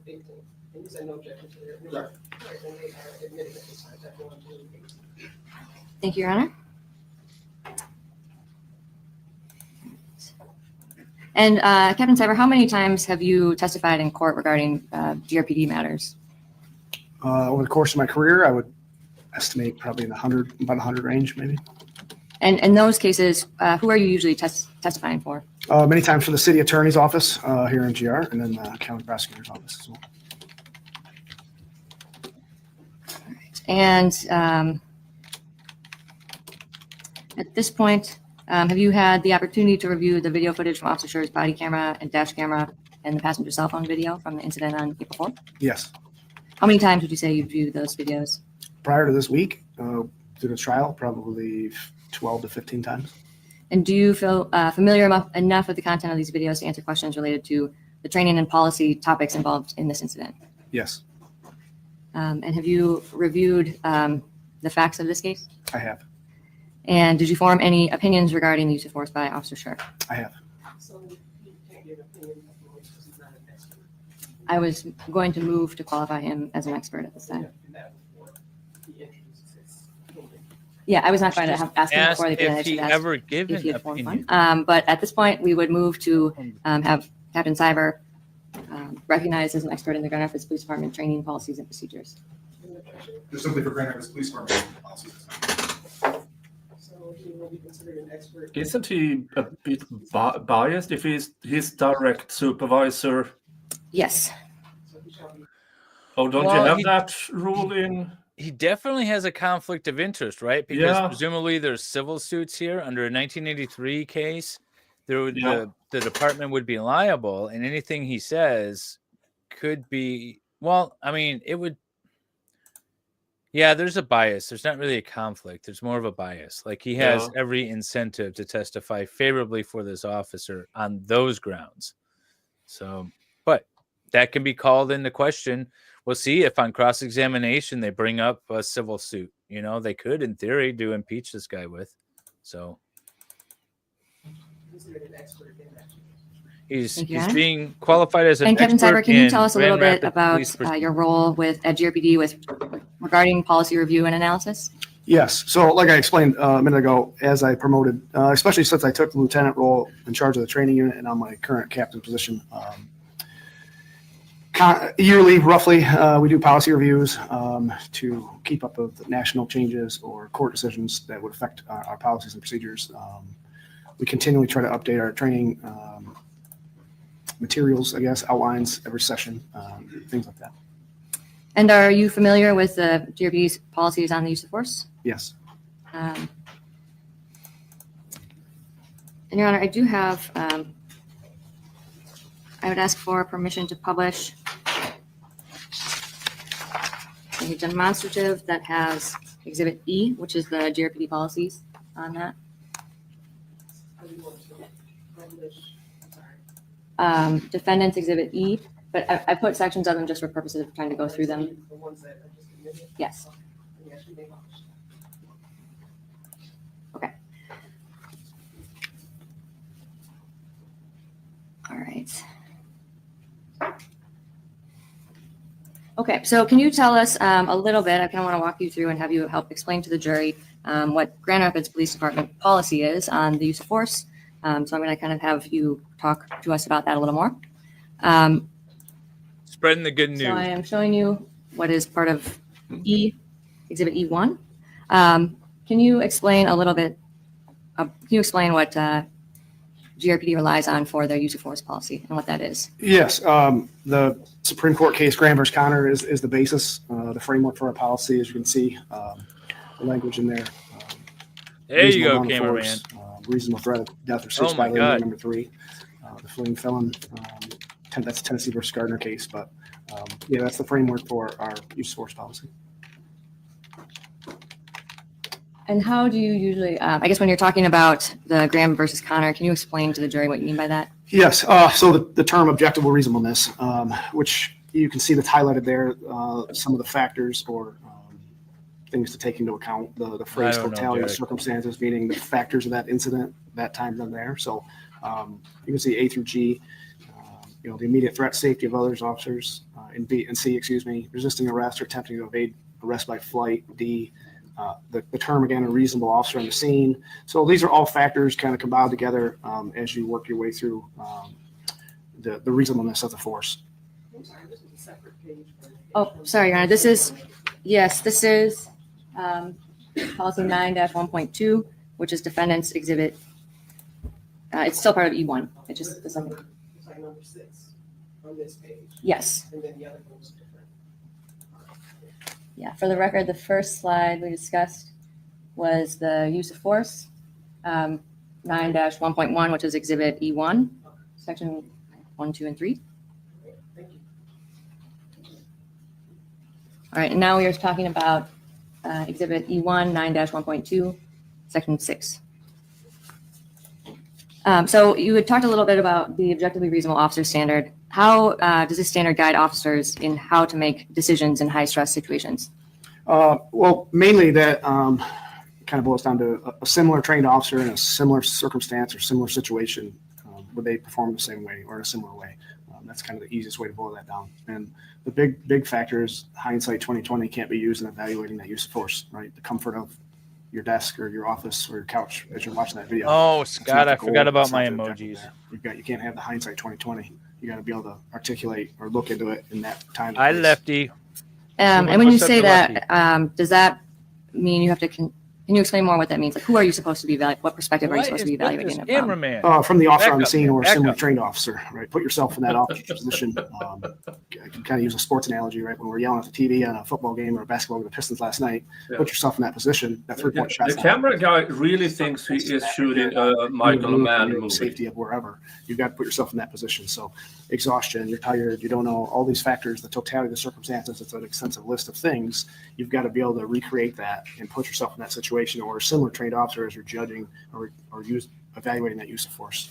And is that part of what you do? Well, yeah. It is. I'm responsible for use force analysis and reviews, and we average between 500 to 600 use forces a year in the last, for pretty much my entire career. So, yeah, I'm tasked with that. I'm part of the use force review board. And you mentioned the totality of the circumstances. You started mentioning some of them, and I would direct your attention to Exhibit E1, Section 9-1.4 to 9-1.5, and this is Section D. And you started talking about some of these topics. Can you talk a little bit more? Okay, what's going on? What are we doing? What are we doing? What officers are trained to consider under the totality of circumstances. Yes, there's a lot of totality of circumstances. It's the tangible facts. No, I was at the phone call, so I wasn't listening to anything. But I'm looking at the cameraman, and he's like zooming into the badge, and I'm like, "What is he doing?" Yeah, he thinks he's shooting a movie for Michael Mann. I don't. He either has taken too much medication or not enough. The tangible things in that instance. So. An easy one is size, right? Is the officer much smaller than the subject they're trying to arrest or fighting with? Exhaustion is on there. That has a huge bearing on use of force incidents. Weather, distance from the subject, the type of crime. And then the last one, and this isn't a complete list, obviously there's other factors that can play, but reaction time is a huge one because it's pretty well understood that action is usually faster than reaction. So again, sports analogy. Yeah, probably got like the local high school kid that comes on the basketball game. He's going to be able to do it with relative control. The batter's got to react to that. If it was easy, a batter would have 1,000% batting average. So same thing as an officer. They've got to pick up clues or cues ahead of time to try to give them some kind of a fair playing field. And when you're talking about reaction time, is that something that's also trained to the officers? It is. And what are they trained about that? Just to understand the concept that action is faster than reaction. So officers, for the vast majority of their daily activities, are behind the power curve, if you will. They have to react to other actions. Very rarely do officers take initial actions ahead of time. And I also point up number 5 there. The vast majority of use of forces, subjects or suspects are under alcohol or drug influence. That's a vast majority of our incidents. And is that just like something that you train officers to look for? Yeah, to recognize that some uses of force are not effective. For example, pepper spray. People that are intoxicated historically don't have, they aren't affected the way that a person that wasn't intoxicated might be by pepper spray. Or they're very resistant to pain because of the delayed response due to the intoxication or the drug induction. And you mentioned like not viewing this from hindsight. How do you avoid doing a hindsight analysis when evaluating the use of force? Personally, I will watch the video or videos start to finish, and then review the incident reports to try to gather some more information, and then I'll try to break down the video frame by frame, or I don't have forensic video equipment, but break it down through the software that I have available by piece by piece. And as I guess when you're considering things from hindsight, are these some of the factors that you have to consider from the perspective of the officer They involved? play a major role, yes. And are officers trained with regard to the reaction time? Are they trained that they might have to make split-second decisions in tense, uncertain, and rapidly evolving situations? Yes, that's reinforced through training. And how do you train officers to anticipate that? The best way we try is through reality-based scenarios where we put them at a disadvantage and force split-second decisions to try to reinforce decision-making skills and try to give them some framework to understand, reasonable decisions or reactions off that. Okay. And now you mentioned some of the reality-based scenarios. Can you tell us a little bit more about what those are? Yes. So as men and women hire into the Grand Rapids Police Department, they do an 8-week in-house orientation, we refer to it as, where we start with very basic skills and then progressively make them more difficult scenarios. For example, we'll at some point at 8 weeks, we do a drill, kind of an exhaustion drill, if you will, where they're in a kind of sensory deprived. It's pretty simple design, but it's more or less a shower curtain that kind of comes over top of them. That's enclosed, and then they react immediately to something, and it's usually a violent assault. And the goal there is to get them exhausted, to have that understanding what that feels like, a 30 second to 1 minute scenario, because we found that if we go past that 1 minute, the injury rate gets pretty high. So that's one example. We also voluntarily expose the new recruits to taser, a taser effect, a taser, either a drive stun or NMI, as you've heard, the probe, and then pepper spray. We also make them drive on a racetrack. So we try to expose them to everything we possibly can that they'll see out in the street or out in a real operational sense. And then once they get down that 8 weeks, they do 16 weeks of field training with somebody sitting next to them and evaluates everything they do, every call they go on, every stop they make, and it gets progressively harder. And the expectation is they have to do the whole 100% of the work by the end of that field training program. Then when they're done with that, we have between 8 to 10 mandatory training cycles a year that vary in topic to try to maintain skill sets and build skill sets. And why do you have the new recruits go through all of these scenario-based trainings? Just to give them a perspective of what, one, that time compressed decision making, that stress of having to make decisions in a split second. And then, like I said, to try to expose them to as much as we possibly can before they're subjected to it in a real life scenario. So the effects of pepper spray, what it feels like to be tased, what it feels like to be exhausted. Sorry. I was editing we my even have foot emojis. pursuit scenarios that we do with them. So they understand what that feels like or what that looks like. We really focus on communication skills. It's a whole list of things from A to Z. Okay. And you mentioned that you ask people to be voluntarily tased and pepper sprayed. Why do you do that? The biggest factor is so they understand the effects of it. One, for taser, for example. Tedious. I wish they had a more another entertaining human way to being, get out if the you're tasing them information to because it's understand not bad that, information. to It's avoid just tedious. Excessive taser deployments or taser rides, if you will. Also for their own benefit to know if they were incapacitated or the pain associated with the drive stun. Also, pepper spray affects people differently. Some people have very little effects. Some people are completely kind of incapacitated by the effects of it. So just so they have that before they get out on the street in a real life operational sense, they've never been exposed to it. Okay. And I'd like to pull up what I think has previously been published as the people's, actually, I'll just do it. So I will, would like to move to admit defendant's exhibit. I'll have another beer. I'm debating about a beer. It's 5 p.m. now. It is 11 p.m. here. And I'm having a day off tomorrow because it is International Workers' Day tomorrow. Hey, you guys got to burn the witches tomorrow.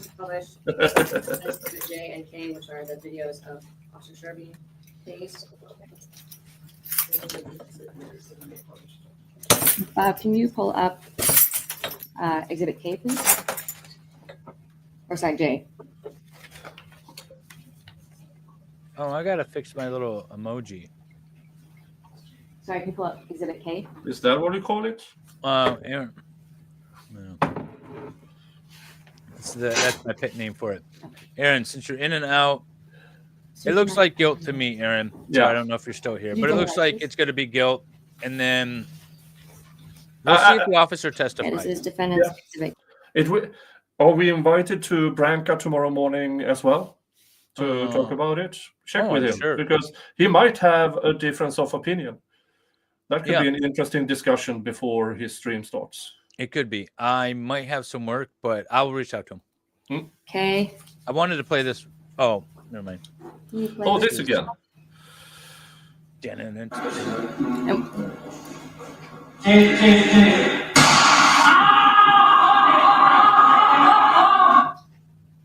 And is this the voluntary tasing that you had talked about? Yes, it's consistent with what we do. And if you notice, the retired captain now that actually pays Officer Schurr, he's well within that 4-foot range. And we do this to demonstrate various effects of the taser, where we'll get a quote unquote proper spread of the probes to somebody. And then the next person, we might do a close probe deployment to show that, it's super painful, but there's varying effects to it. Or we might drive stun somebody, or we might do a third point of contact to create that lockup of the NMI. So that is consistent with what we do, yes. And based on the close range that Officer Schurr was tased, how close do you think this would be? It looks like he's probably within about 2 feet of where he sends the probes. And based on that, how far would you anticipate that the probe spread would be? That's a previous model. That's an X2 model that when Officer Schurr was hired, we were still carrying. So the previous model is a T7, but in that range, it's probably I would guess about a 6 to 7 inch spread from there. Okay. And as part of the voluntary tasing, why? I mean, I guess you've explained why, but do you notice that with different people, their reactions are different depending on their size and body mass, distance? Yes. And you can see we have to take precautions to, because if say Officer Schurr standing up, those two officers will be spotting him under his arms because of that concern of a fall hazard. So we vary the positions just to demonstrate effectiveness, or as you can see in that video, Officer Schurr is able to crawl a little bit, but he's obviously in intense pain. Right. I got a new without his arms being held, I don't know if he would have been able to move his arms or not. We get varying responses, like you said, by body size, ability. People react differently to being tased. That's for sure. And have you ever been tased? I have. And what was that experience like for you? Miserable. I will say miserable. I've been tased. Part of the instructor program, I think 3 times. I have not been tased by the Taser 10, thankfully. But it's I've had different reactions each time. That's the unique part about being tased is one time you may lock up and not say anything. You may scream, blood-curdling screams. You may flail your arms with that quote-unquote lock-up, the NMI. I've also been drive stunned 4 times. And that's, very intense pain, and I relate it to like being hit with a blowtorch. They can ask the state's witness, Mr. Taser guy. That many times? You know that guy tases himself every night before he goes to bed. Loves him some taser. Oh, I need to cut out the Taser guy's testimony because he is so happy. Wait, did I testifying about tasers? I don't know if I got my short out. I might have gotten a short out with it. It's also and I made a Taser guide salesman song. Yeah, I just haven't put a video of it together. I will try to have that done by tomorrow. And so we could do a demonstration, but we can't. So, so when you're teaching officers, what a jab! We could do a demonstration, but we can't. Just so everybody knows, the defense actually asked court's permission to do a live taser demonstration in the courtroom, which would have been amazing, but the judge said no. So not only is she making a little jab at the judge for that, she's making a little quip towards the jury. We would have demonstrated it for you, but we're not allowed to. I would have loved that. But it feels like to get tased. Are there any other things that you train them to think about when they're about to use a taser, or when they're about to use the taser? Yes, and that's why we do a ton of reality-based scenarios. We have specific taser-based scenario drills we do because things are dynamic, right? They're fluid. They're not like that mat room or the taser video where everything's static and I'm going to stand here. And then they walk into the magical closet, which is try to filled with love, eggs, and lube. various different exercises to show, even though it might be a close probe spread, you could fire your other cartridge and get a lockup, or you could create a third point of contact by touching that taser to the individual. So there's varying methods we try to reinforce that. There's a whole spectrum of issues with a taser at times, so to try to work through that. And I would like permission to publish Defendant's Exhibit K.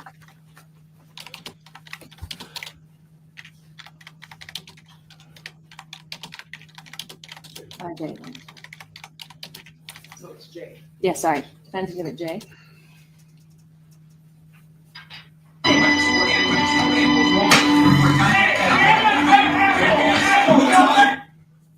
And you mentioned the close probe deployment. Is this what you were discussing? Exactly, yeah. So Officer Schurr there is in very close proximity to it's just a leather wrestling dummy we use. So you can It shoots out confetti to. That's a limitation of training with tasers because of some of the dangers. Oh! Recreate some of it, but I can't have role players. That's so we use dummies and things like that don't move. But he deploys that taser from probably 6 inches away and then finds that third point of contact. The other option we've trained in is you fire the first set of probes, you get a close probe. Yeah, would have been fun to watch for to make the connection, electrical connection. And is there any, even though in some instances, if you're closer than 4 feet or the optimal distance, is there any prohibition on doing that? No, that's really why we do these drills, just to give them some repetitions and a conditioned response, if you will, that in a dynamic fluid situation, that optimum distance isn't always possible. And you also mentioned that. I'm sorry to interrupt, but that last exhibit, was that the same taser model, or was that? That's the prior one, Your Honor. Thank you. The judge should not be asking questions. The judge is not the finder of fact. Yeah. End of story. And that was the X2 model? X2, yeah. The functionality is the same. It's just different cartridges and design of the device a little bit. And does your training on the close probe deployment or the distance you need to be from the person, has that changed at all now that you've switched to the Taser 7? In this case. Or I guess at the time you were using the Taser 7? Mm-hmm. No, it did not change anything. And you also mentioned that sometimes you... you know what? Wendy asked this question yesterday. I didn't have an answer. I posed it to Bronca earlier today, and he said, his opinion, legally speaking, that would get the defendant off the hook criminally, but it would hold the department civilly liable. Yeah. So that was his legal analysis of that question. So yeah, so it's a double-edged sword for the department. How much do they want to defend him? Yeah. Because if they defend him too well, they might be liable for his mistakes. Exactly. Yeah. So it's a double-edged sword for this captain right now. Captain? Yeah, he's captain. So that was interesting. We discussed it a little bit on Andrew's channel. Have people voluntarily try pepper spray? Yes, we themselves? I won't say mandate, however, strongly encourage people, unless they're prior law enforcement somewhere else in Lateral. But again, for the same concept of to experience what that feels like. Your eye ducts kind of shutting down and watering and the physiological because she would be the, if somebody's never been pepper sprayed, they don't know what the response is. And that's for the hearing. Completely shut down. Can't really fight through it. Other people, it doesn't affect them at all. So you should not be asking. That's kind of the first step, because in the course of your duties, pepper spray has some residual effects on us too. Take care, Fubar. And are you aware if Officer Schurr has been pepper sprayed? He was, yes. Back in a few days. Where are you going? Your Honor, I would have permission to publish the People's Exhibit 12. I think it's the graduation video. He is out celebrating May 1st, the International Workers' Day. In Australia? With red banners and marching and... It used to be a day of celebration of the burning of witches. Now it's turned into some communist festival. Yeah, we can play it and then I might turn it. Thank you. All right, here, guys. Oh, God. We don't need the sound. We don't need the sound. This is Highway to the Danger Zone.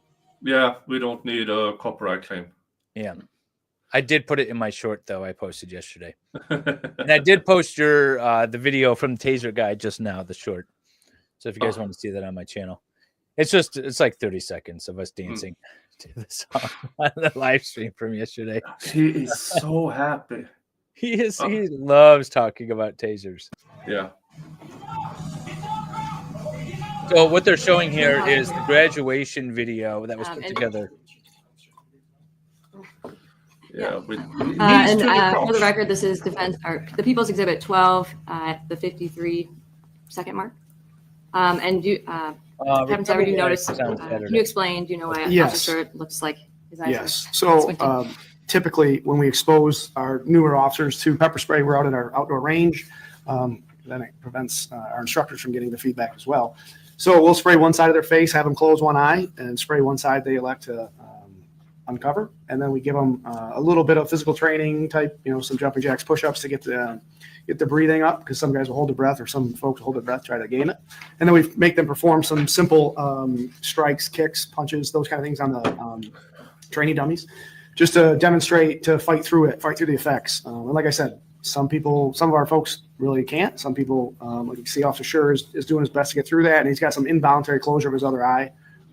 So he's experiencing full value, it appears.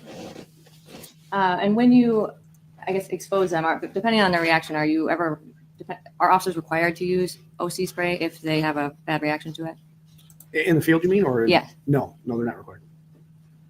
And you also mentioned. Ask him about using it so close, because remember that expert said he should have used OC spray. He's like, but they're like 3 feet away. He would have gotten sprayed in his own eyes. How is that? Ask the question, please. Ask the question. That you had been drive stunned in the past. Have you also been pepper sprayed? Yes. Would you say that the drive stun is the equivalent of pepper spray? I would not. Why not? The drive stun's you've heard the concepts of pain compliance with some of these techniques, the kicks and punches, and some of these techniques. The goal is to inflict some kind of a pain to gain compliance. And I relate the drive stun is the most intense pain compliance option, device, tool that I've ever felt. So pepper spray is nowhere near. It's uncomfortable and it takes longer to decontaminate and has some longer effects, but the drive stun is much worse. And have you ever trained officers to spray pepper spray, or how do you train them to use the pepper spray when they're using it on someone else? When we set up scenarios specifically where we want to try to elicit a pepper spray response, this is not a pepper spray scenario. It's where somebody's not obeying verbal commands. They're seated. You have some distance because, like I said, you'll get some residual splashback, if you will. You get some pepper spray back at you. So if I'm in close proximity to somebody, I pepper spray them. I'm going to get the full effect as whatever that person's getting, and anybody else around. So it's really designed in its best application to be a distance type tool. Do you ever train officers to spray it towards themselves? No. Why not? Because they'll most likely suffer the effects of it. Get to it. And what would spray it on food? I guess what is the risk? I mean, you could see you have it on the your training video tacos. of the graduation video from Officer's class. He took one side of the spray. He's got one eye closed, and he's still suffering effects in both eyes. So without being able to shield one of my. Bronca thinks it's self-defense. We did a stream with him last week, and then Nick and I were on a little bit this morning with him, and Bronca thinks it's clear self-defense. And that's why Nick was talking about, it'd be interesting to listen to him tomorrow and see what he has to say, or go join him a bit.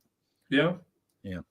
I mean, shield one. Reading law by the letter. Yeah. This could be self-defense. Problem is you have video. Yeah, and it looks really bad. We're going to see it here in a minute, I'm sure. My eyes, excuse me, there's a chance I get it both my eyes and then have double the effect of it. The other issue is the design of the device. Can I show mine, I guess, for the jury? That's right, but just to show you the canisters that we carry and have carried for years has a thumb device in it, so it'd be very awkward and odd to try to get my thumb in and point it back at me. Right, so we instruct to use your thumb to spray it, not your finger. So that would be the other preclusion of pointing back at me. Okay. And where is the pepper spray located on your duty belt? In front of whatever dominant side you have, if whatever hand you write with. I'm a right-handed person, so I have it on my right hand in front of my gun. And is that where? Do you know if that's or do all officers carry the pepper spray there? The vast majority do. Okay. whatever their strong or dominant side is.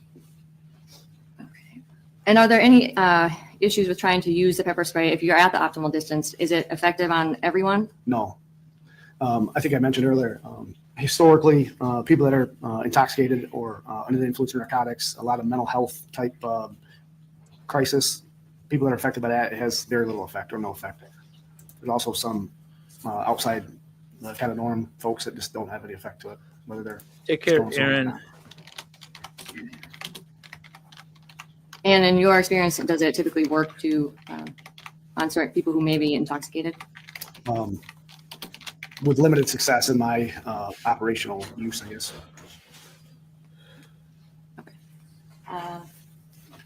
Mr. Becker, if you would want to clean the rest out.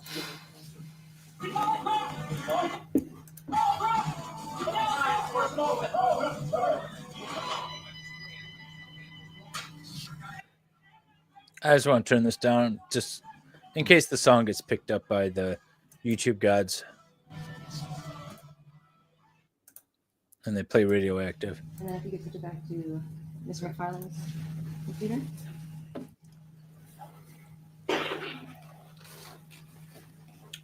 So And when you were talking about the drive yeah, stun, he should have used the pepper spray. you mentioned you had been drive stunned multiple times. Yes. And have you ever trained officers, or would you equate the drive stun potentially to the eye as equivalent of a thumb? No. Why not? I guess I would say a thumb, you'd have to know kind of how to inflict that damage to the eyeball, or that electricity coming off the end of the model of taser.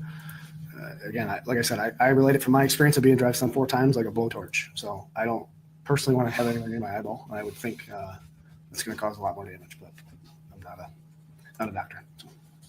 And without getting too much, what do you train, or how do you train officers to use the taser? To use the taser? Like in the video, for example, that drill that officer does during his recruit class, close probe deployment, where you fire the taser, activate it, fire the probe trigger from any distance, and then you know that you've got a short probe spread, so you follow up with that third point of contact, or fire the other set of probes into the person at some point, because then that would give you the distance you need between the probes. We've never taught to remove your cartridges to affect a drive stun. That's just not in our training philosophy or program at all. So we've always No. You got to aim away from the eye, Justin. The only thing we talk about is the older models, especially, they had what they refer to as blast doors on the front of the taser device. So the probes are not super long. So sometimes those probes will get impaled in the blast doors, and then it wouldn't give you any impact to the person. So we've always Blast doors. try to get 6 inches Okay. before you pull that trigger. Talking about an older model. I don't know why that's follow up with somewhere else either. And are there any locations that you train officers to avoid when using a taser? Yes. That Early was on when in taser the days, tasers came with the the dark vehicle. concept wasn't around, but then after several litigation cases, they changed that so that they've asked us to avoid that center mass kind of chest area. And it's always been preferred that back or legs, large muscle group areas. And we've always instructed that to avoid the neck, face, genital areas, chest area as of late, obviously, but just because of the danger of probes going to those sensitive areas. And do you also train them not to target those areas with the drive stun? Yes.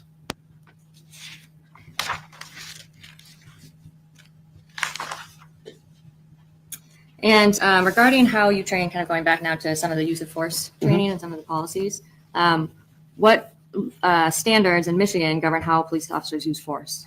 Obviously, we talked about the U.S. Supreme Court case, Graham versus Connor, but then obviously we follow Michigan law.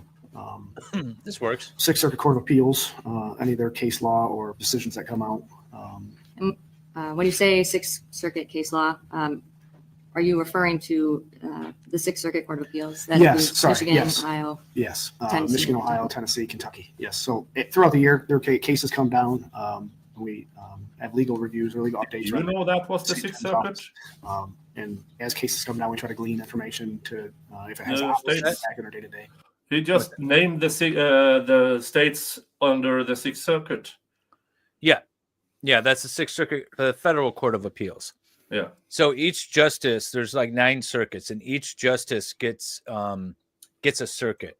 And then, so we're in the 6th Circuit, which is out of Cincinnati. So if I'm admitted to practice there, and whenever I file federal appeals, if I have to do oral arguments, I got to go down to Cincinnati. But it covers Tennessee, Kentucky, Ohio, and Michigan. And then if like the 6th Circuit differs with the 9th Circuit, then the U.S. Supreme Court could step in because there'd be a circuit split. That's what they're talking about if you ever hear circuit split. And in Grand Rapids, GRPD use of force policy and all of the policies implemented, is GRPD required to follow Michigan law? And Yes. what other, and you mentioned, I think that Graham versus Connor is also incorporated throughout the policy. Is that correct? Yes. Is GRPD required to follow South Carolina, Florida, or New Mexico law? No. Is that incorporated anywhere in the GRPD policies or training? Oh, now they're putting shade on the state's expert who is not or happen knowledgeable about Michigan law. Trying to glean information off that, trends, concerns, those kind of things. But And no, both not- of them were from not like policies out or west, so they're not. And why even- is that? Why do you? Not even in the just to try to learn, and because as we sit here right now, men and women are out answering 911 calls, doing the daily duties of police work. So it's imperative that we stay up on it and try to identify training needs or concerns or things that we're seeing as trends happen across the country. And yesterday we heard from some of the prosecution's experts, and I think there was some mention of consent decrees that were entered, I believe from New Mexico. Is the Grand Rapids Police Department trained on or required to follow any consent decrees from other states? No. And is GRPD required to, or do they implement the International Chiefs of Police policy guidance into their policy? No, I'm actually a member of the ICP and I follow the publications, but no. And it, some of the references to their policy, it was referenced as a policy guidance. Does that mean that GRPD is required to implement those policies? No.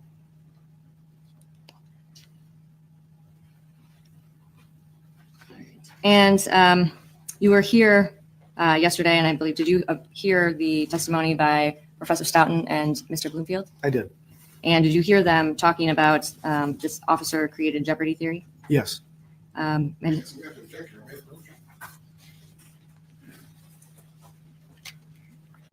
What's the objection? Okay, so I know what the objection is. So this officer is qualified for Grand Rapids police procedures, and they're asking him to pontificate about the general police tactic experts that were called, and therefore, because he's not qualified under general policing qualifications or general policing tactics, then he can't testify in opposition to the other experts. I bet you that's what the objection. Yeah, and he wasn't pre-planned as an expert, I believe. So this is I think so. Him listening in he was listening in as a normal witness, but all of a sudden he is a.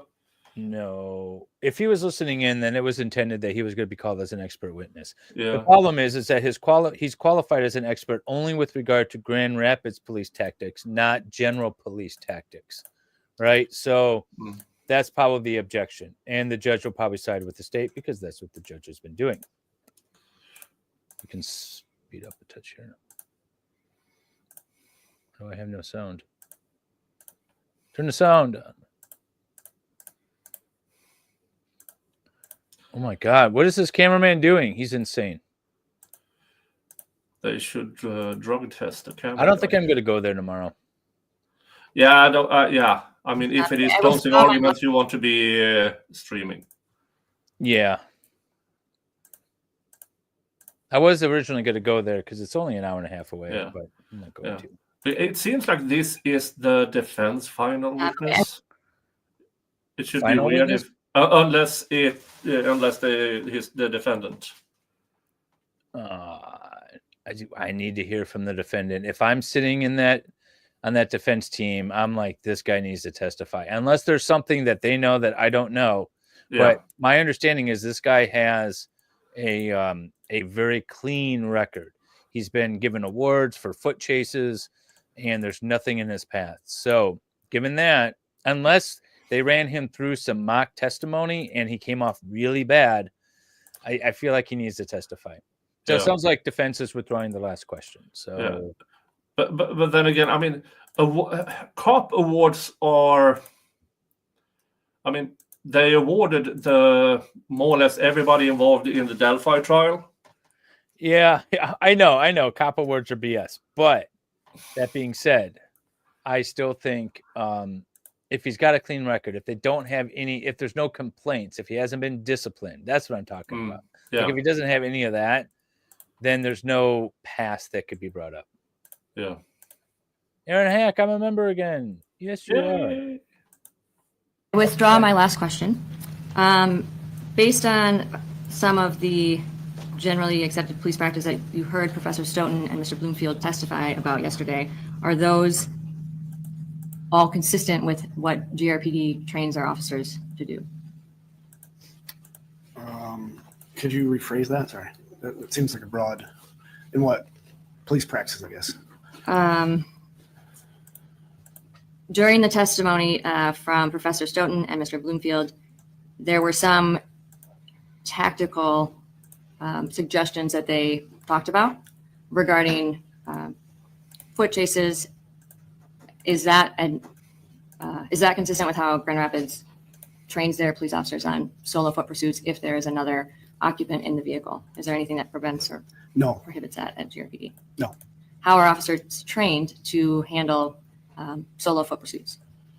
Depending on the situation, biggest thing is to get radio traffic out that you're in a foot pursuit and evaluate the factors there and then execute. And is there any GRPD policy that prohibits an officer from pursuing a suspect or person when there is another occupant in the car? No. And I think we touched on this a little bit, but following up on what some of the testimony was yesterday from Professor Stoughton and Mr. Bloomfield, is they talked a little bit about the taser closed probe deployment. Is there anything at GRPD that prohibits officers from using closed probe deployment? No. Wait, what?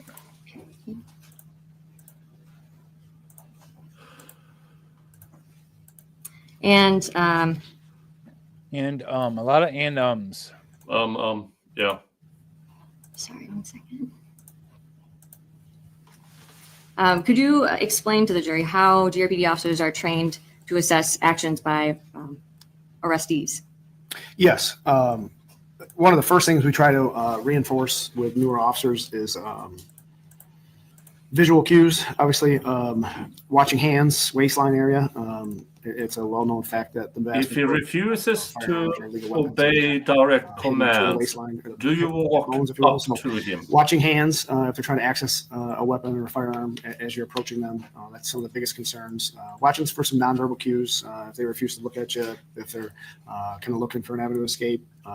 Establish some kind of verbal dialogue with them, whether it's commands or directives, and gauge some compliance or lack thereof as you're approaching. There's multiple factors, but those are some of the kind of first ones. Okay. And if I could have Bob pull up the PowerPoint that has Defendant's Exhibit E, which includes the GRPD policies.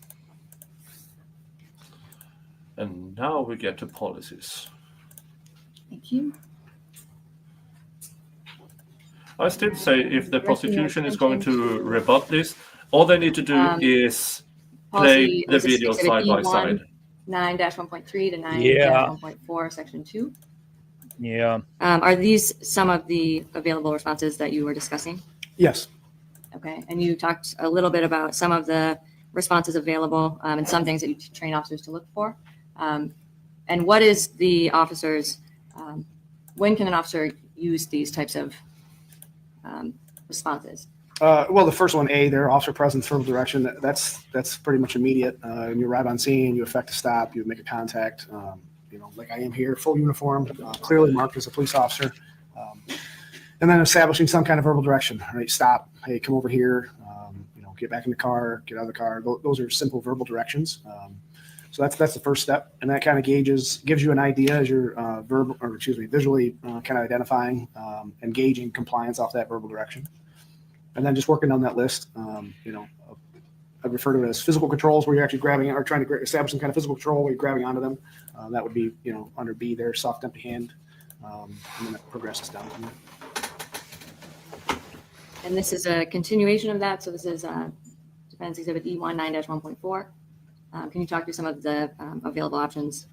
Yes. So as you saw on the first page, this is just the second series of options as you escalate in your use of force, or the force you tried to affect wasn't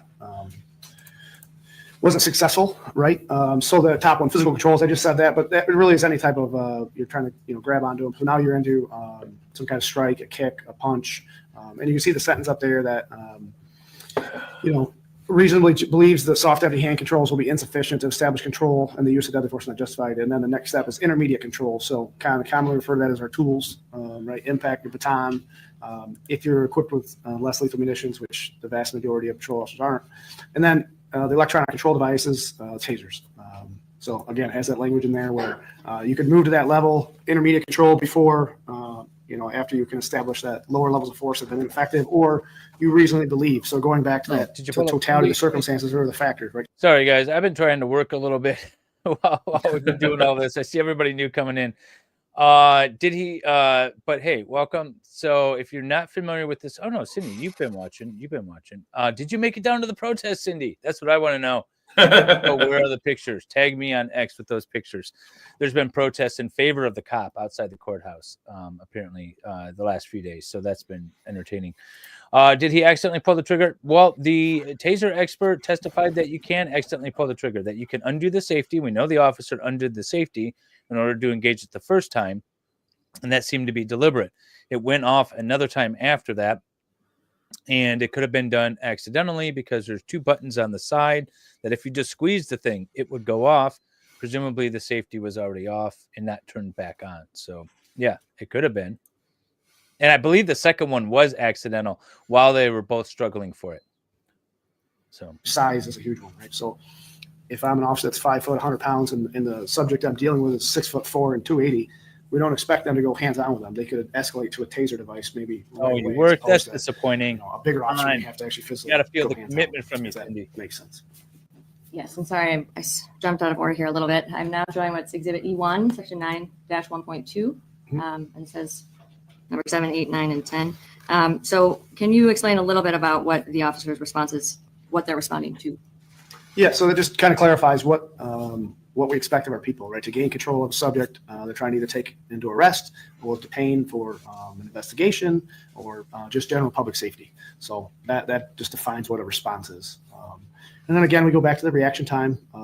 It's barely understood that it takes some time. Your brain's going to initiate an activity, but it isn't an immediate. Right? It takes some time to actually initiate that activity or that response you want to do. And it just goes in there, and then at the bottom, a duty to intervene. That's clearly in our policy that we have. I think this is all foundational stuff. I think what they're going to get to is they're going to say, this is all the stuff that you need to do. And then they're going to say, all right, you reviewed the video. And now, based on all this information you gave us in the 9-1.3, video you reviewed, was this officer acting within the Can you talk a little bit about guidelines? He's going to say yes. What the officer's use of force Tedious. is generally based on. But I think that's where it's going. That language in there, it's just kind of a guideline. It seems We ask logical our to me. people I don't and know. we need to explain what that looks like. So inactive resistance, you can see in the. I mean, it's so tedious, but I think it needs to be done this way. Looking for an avenue of escape. Those are what you could see and understand. More excitement. The inactive maybe. resistance just gives it kind of a rough phrase there. Then you work down the passive resistance. That's kind of commonly referred to as like a protest or dead weight. Yeah, like stand up, that's no, that's exactly what I'm they're thinking. not actively, and they're passively resisting. They won't react to verbal commands. And then it progresses. Again, down I'm to basing it resisting, only off of what I heard actually during the physically trying to preliminary block an officer examination. from grabbing onto I mean, you. things change, right? So You're pulling away. And then active aggression and assault, you're striking them, you're wrestling with them, or tussling. That seems to be a common phrase. Grabbing onto the officer, grabbing their equipment. And then I got you. I gave you credit. You were typing as I was talking. And we already talked about the officer's available responses in 9-1.3 and 9-1.4. But just to clarify, so that the level of control used by the officers is that typically based on what the person's actions are? Yes, with the caveat, I think you said it in a couple of them, that we don't have to progress through each one to jump to another one or we don't have to wait to be punched to do, ABC kind of thing. Or I don't have to wait to be shot to use that. I like this layout, Nick. So it's all based upon, again, that objective reasonable standard. I like this layout. Officer in a similar situation. Yeah, so this is good. It just spells out. Is this one that I had set up, or did you do it? No, this is yours. And how do you train officers know I to had account it. for or incorporate the decision-making options when they're in a situation? Yeah, we really focus on that reasonableness. There's more than one way to do it.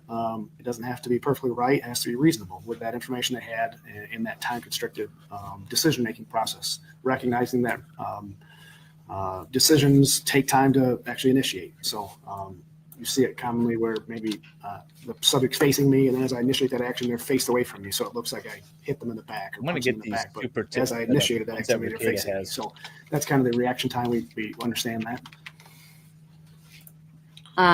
And what are some of the challenges that officers might face to make slow or analytical decisions during use of force incidents? Like we've talked about here, the reaction time, right? They're usually reactive in nature. You don't have full, complete information. You're going off of your training and experience or reasonable decisions at that point, or what you can kind of, those factors, the totality of the circumstances. So if a subject's acting like they're armed, they're doing what we refer to as security taps, where they subconsciously tap their waistline where a weapon might be secreted. That's a reasonable response for me to key in on that and think that they're armed, right? Or they blade away, where they move their body position away from me. Like as you're standing at me, if I put my right hip or right side to you, I've bladed away from you to conceal my weapon. So those are clues or cues that we try to train our folks in, and we expose them to in scenarios to pick up on that, to start that decision-making process. And then we recognize that we try to give them some kind of parameters, and they operate in those parameters, and we constantly coach and train. And Nick's.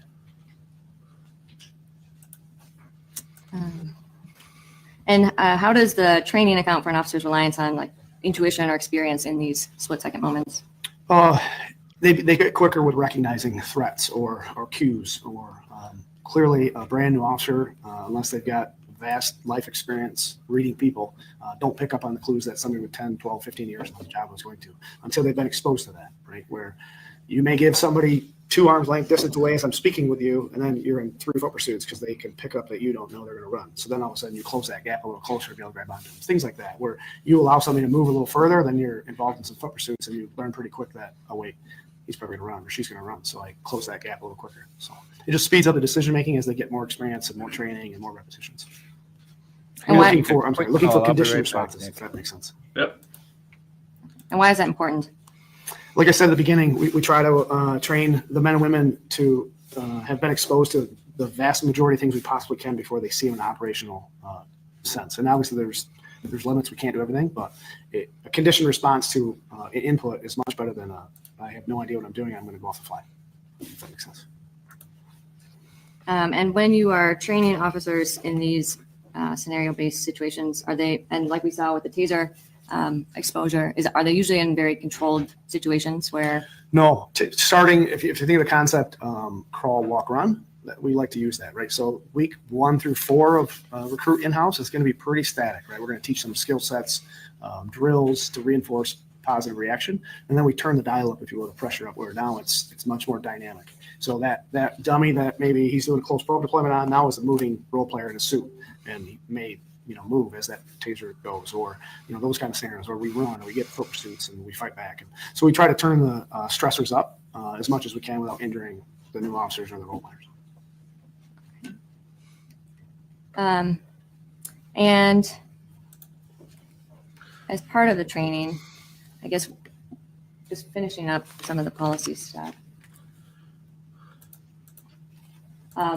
Once an officer, and I'm sorry, for the record, I'm showing what's Defendant's Exhibit E1, Section 9-1.4. Once an officer makes the decision to use deadly force, are they required to try other options? No. Why not? If the situation, that officer has deemed that situation has resulted in they're going to elect to use deadly force, they need to stop that threat in an immediate sense. So lower levels of force have a very less likelihood of becoming successful, especially if you've escalated through multiple options of force and now you're at a deadly force encounter. Like we've talked about, the time constricted decision making, exhaustion, various factors are going to have an impact in that. So deadly force, there's not time to go back to other options.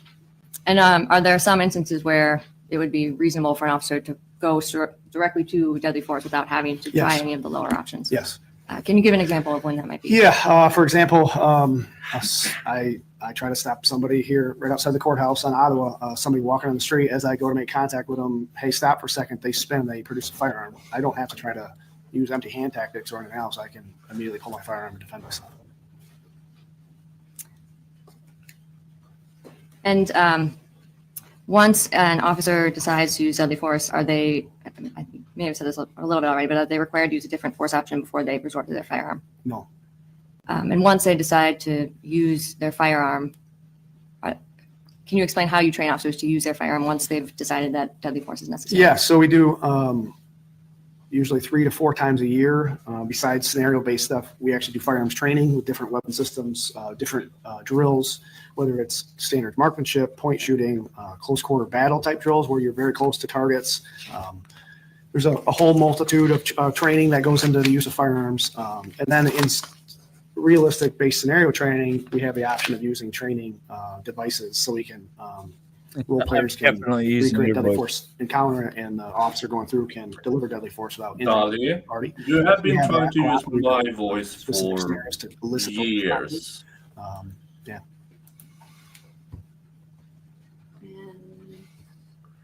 Trying a Swedish accent. Yeah, Dali, no. I'm showing you what is marked as Defendant's Exhibit E2. Firearms Procedure 9-2.2. You have to. Can you? You have to talk as if you had large genitalia. Yeah, clearly says right, fear for the safety of the officer, safety of others. So, easy example of that is frequently we had break-ins around. Now, for the rest of you, you have to pretend. But at 2 a.m., the officers are authorized to pull their firearms as they clear that structure or begin to clear that structure. And once officers decide to use deadly force, now I'm showing Defendant's Exhibit. This is still E2 9-2.1. When can an officer discharge a firearm? So it starts with a reasonable threat of death or serious bodily injury to yourself, another citizen, or another officer, and then to prevent the escape of a inherently violent felon. Camera guy really. Believe that subject. This is the lowest bidder. Or officers. Hey, and when you are training them on how to use the firearm, where do you train them to? Yeah, so kind of a misconception, unfortunately, is shoot to wound. We train to stop the threat, and we teach to shoot center mass because that's the largest target area that people have. So upper chest, upper back, those areas we don't train to shoot limbs or shoot the gun on somebody's hand because the likelihood of success is not very high. So that, in its easiest explanation, is the preferred target areas for. But like I said, some of the drills, it's point shooting, if you will, where you're drawing your firearm under stress and you're firing rounds at a target. So you're not actively aiming your firearm, if that makes sense. You're not, looking through your sights, developing a sight picture, taking your time. It's under duress, under stress, and you're just trying to get a response out right away. And I think you mentioned close quarter battle. Yeah, they don't talk about hours yet, right? Sorry, we haven't heard how many hours they're training. All that means is that threat is probably within arm's reach of me. So my arms are almost 3 feet long, probably. So that arm distance away from me, it's a very close-up threat. I don't have time, right, to create distance or put something between us. I've got to immediately defend myself or another. So we've gone through this for years now of draw your firearm. And obviously I can't extend it because I'm going to be presenting that to them. So I'm going to keep that firearm close to me and point shoot. And with the cycle of our handguns, the chance, so not that this is a firearms lesson, but we have a semi-automatic handgun. So as I pull that trigger, there's a top part, a slide that will cycle and come back. If I'm too close to my clothing, and we're in Michigan, so we're in heavy clothing 8 months of the year, I feel like, I've got to keep that slide away from me. So we teach to put the bottom of that firearm, the magazine that the rounds or the bullets are in, against our rib cage and shoot from here. So it gives me a little standoff distance, and it also prevents a malfunction of my firearm, if that makes sense. So that's a standard kind of close quarter battle drill we do, or close quarter combat drill we do at the range. And that's a very static in the sense of I'm standing in front of a paper target, and I'm doing that. Due to safety and concerns for injury to my role players and instructors and cops, I can't really recreate those drills very well in training. There's some products out there that you kind of use, but it doesn't give you the same feel. So it's really hard to replicate that in a dynamic training scenario, if that makes sense. And you mentioned something, I think, that it would be ineffective or something in certain circumstances. Can you explain what you mean by that? I'm sorry, one more time. Did you say something about it being ineffective at certain, using it in a certain manner when you're doing that? Just more of a concern of creating a malfunction myself. So if I bring that firearm in front of myself, the slide could impact me or hit my vest and not cycle properly. So as you pull your trigger, a bullet goes, that round ejects out and new round feeds in. So if it doesn't cycle properly, you've got a one shot and that's it. So that's why we really focus on bringing that firearm up, kind of that rib cage area up here, to prevent any kind of malfunction. But he didn't have it in his rib cage area. He pulled it on his against belly. the neck. Well, I mean, were you talking about the gun or the taser? no, the gun. Oh, yeah.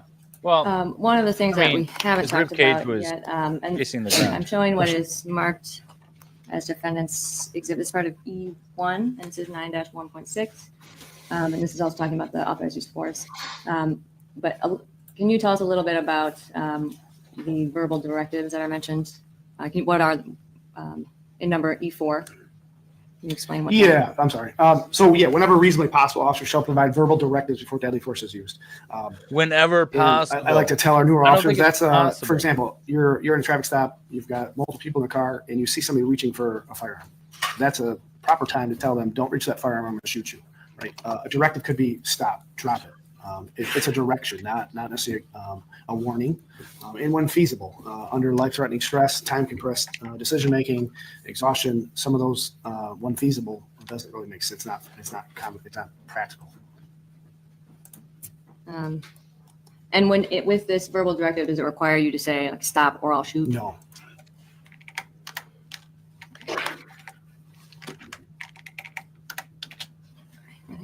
That's all the policy stuff that I have for you for now. Sorry to bored everyone. But all right, so we talked a little bit about your training and the in-house training. You've talked a lot about kind of how you train officers to be prepared for the use of force encounters in the real world through the scenario-based and the field training. One of the things that it seems like is kind of ingrained throughout this is that a lot of the responses are up to the officer's discretion. Can you explain why that is? That we don't want to limit telling our men and women there's one response to that input or that stimulus or that situation, because it's just not practical. Like I explained, size of the officer, their ability. Clearly, I'm not a young man anymore, right? So if it's a 25-year-old officer compared to almost 50, right? There's physical skill differences there or experience. So we try to give them parameters, if you will, and to operate within inside those. So their decision doesn't have to be perfectly right. It just has to be reasonable for that situation and circumstance.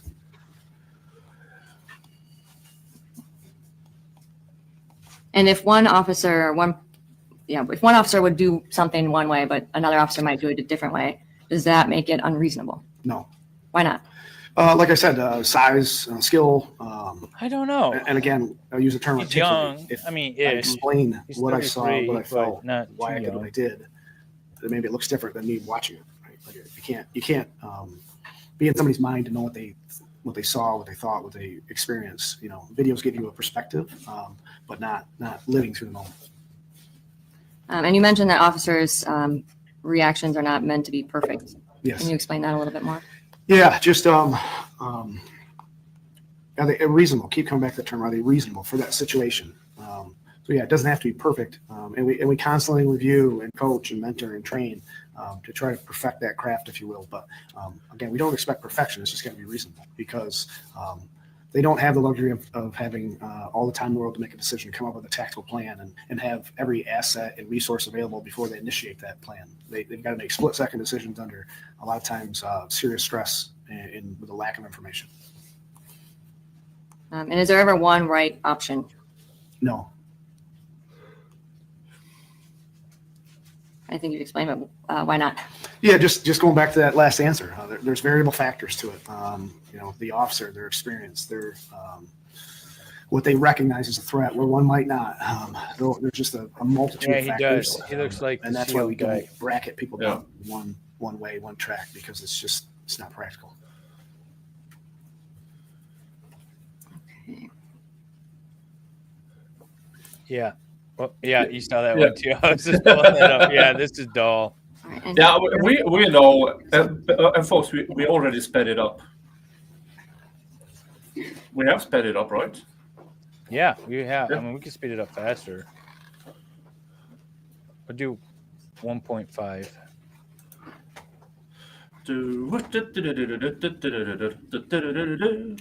So, National Center for Police Defense has a bio on Chris, but it doesn't. There's a picture of him and a girl, but it doesn't say he's married or has kids. 3:15, you're not going to be after the afternoon break? Go to the client. Oh, thank God we get an afternoon break. We're going to get more interesting. I'm sorry. This defense attorney, she's a dud. She's the one that gave the opening statement too. Yeah. I mean, I didn't mind her opening statement, but could have been a lot better. Okay. All right, they're going to be on break. Oh no, is it still being on after the break? Yeah. Yeah, he's still on. They just took a break. Yeah. I need to visit the big boys' room. I need to visit something. He's on the rest of the day. This is what we get, folks. We got another hour of this guy. We're going to do 1.5. All right. Captain Cyber, I would like to kind of walk through some of the training that Officer Schurr received and how it has been applied in this situation. Bob, can you please pull up Defendant's Exhibit B, which is the sync video with the transcript? See, this is the important stuff. Everything else we did was foundational. If I had known, I should have watched it ahead a little bit, and we could have. And before we play the video, I just kind of, could you explain to the jury kind of some of the things that you train officers to do when conducting a traffic stop? More foundational stuff. One of the biggest things is get radio traffic out as soon as possible. Because there's a lot, as you can see in the body camera of Officer Schurr, he's got a computer by him, a radio, he's got to operate the vehicle, turn the emergency equipment on. So try to get radio traffic out as soon as possible because pulling a traffic stop is an unknown risk. You don't know, again, you're back at that reactive point of their actions. So first thing is radio traffic. Simple as, the description of the vehicle, license plate, location you're at. If you can tell them the occupants are in it. And then activate your emergency equipment and then approach the vehicle once it comes to a stop. Okay. And Bob, if you could play the video, start playing the video through RFN 1246.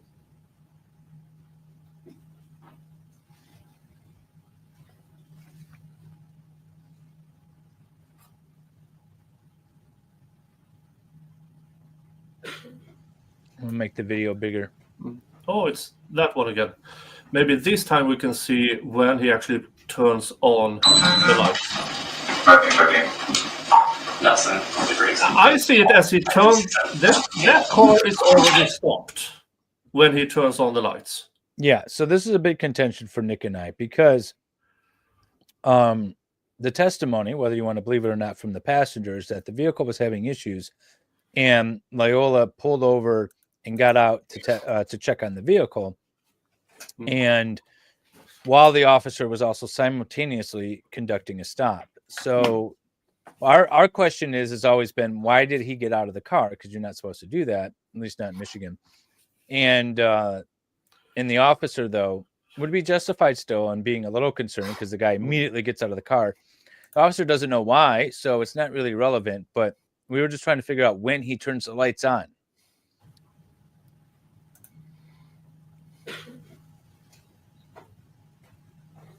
Well, there is speeding up to catch up. Yeah, right there. So the lights turn on right when the beep goes. Yeah, I think he was already, seems like he was already pulling over. Yeah. Right? Let's back up one more time. Looks like he's already pulling over when the lights come on. Yeah. This is just mainly for our edification at this point. Yeah. And he is out of the car before the car is out of the car. So he's actually not disobeying order. He's already on his way out. A little bit through when, and we've talked about this a little bit, but there's no sound in the beginning. What does that mean? Why is that? Yes, our obviously Axon, the symbols in the top right, same manufacturer's taser, our in-car video and our body camera. So there's automatic built-in delay of 30 seconds. So there's automatic activations. So when Officer Schurr activates his emergency lights, that activates. Leaning on, 30 seconds. they already pulled over, and that is why he pulled in behind because he probably If saw another that officer everything in is, the area oh, actually they are starts pulling going- over. I need to do that as well. Multi-effectively can be very That is my dangerous. interpretation. Ours is a 30-second loop. So that's why there's no sound until he's actually, you see him on the radio and you can actually hear him. So it's just the 30 seconds catching back up. So that's what you see there. And leading up to this point, Now he walks. So as soon as the officer pulls up behind, Lyoya is getting out of the car. We'll see the video coming up.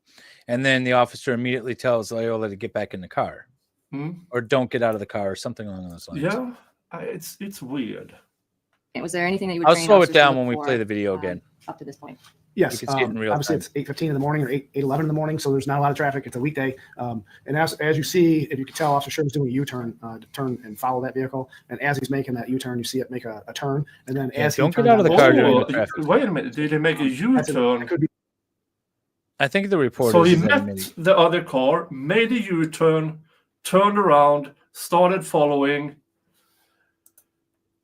Yeah, it might And leading up to this actually point, be is there that. anything that you would train officers to look for up to this point? Yes, obviously it's 8:15 in the morning or 8:11 in the morning, so there's not a lot of traffic. It's a weekday, and as you see, if you can tell, Officer Schurr is doing a U-turn to turn and follow that vehicle. And as he's making that U-turn, you see it make a turn, and then as he turns onto that street, it turns again. So that could be a clue of they're trying to evade you or get to a driveway to pull into. No, I don't think the they house, even. possible Oh, sectors that we maybe train they our saw officers to a look for, cop car as we're going the other reading way and then just ignored it because they were drunk as skunks. And Yeah, could have been. here, I don't think you this see is this one? evading. No, but he's talking about what could have been in Officer Yeah. Schur's mind at the time. Yeah. If a car that immediately has a cop behind it turns, that could be a sign that they're doing something. Maybe.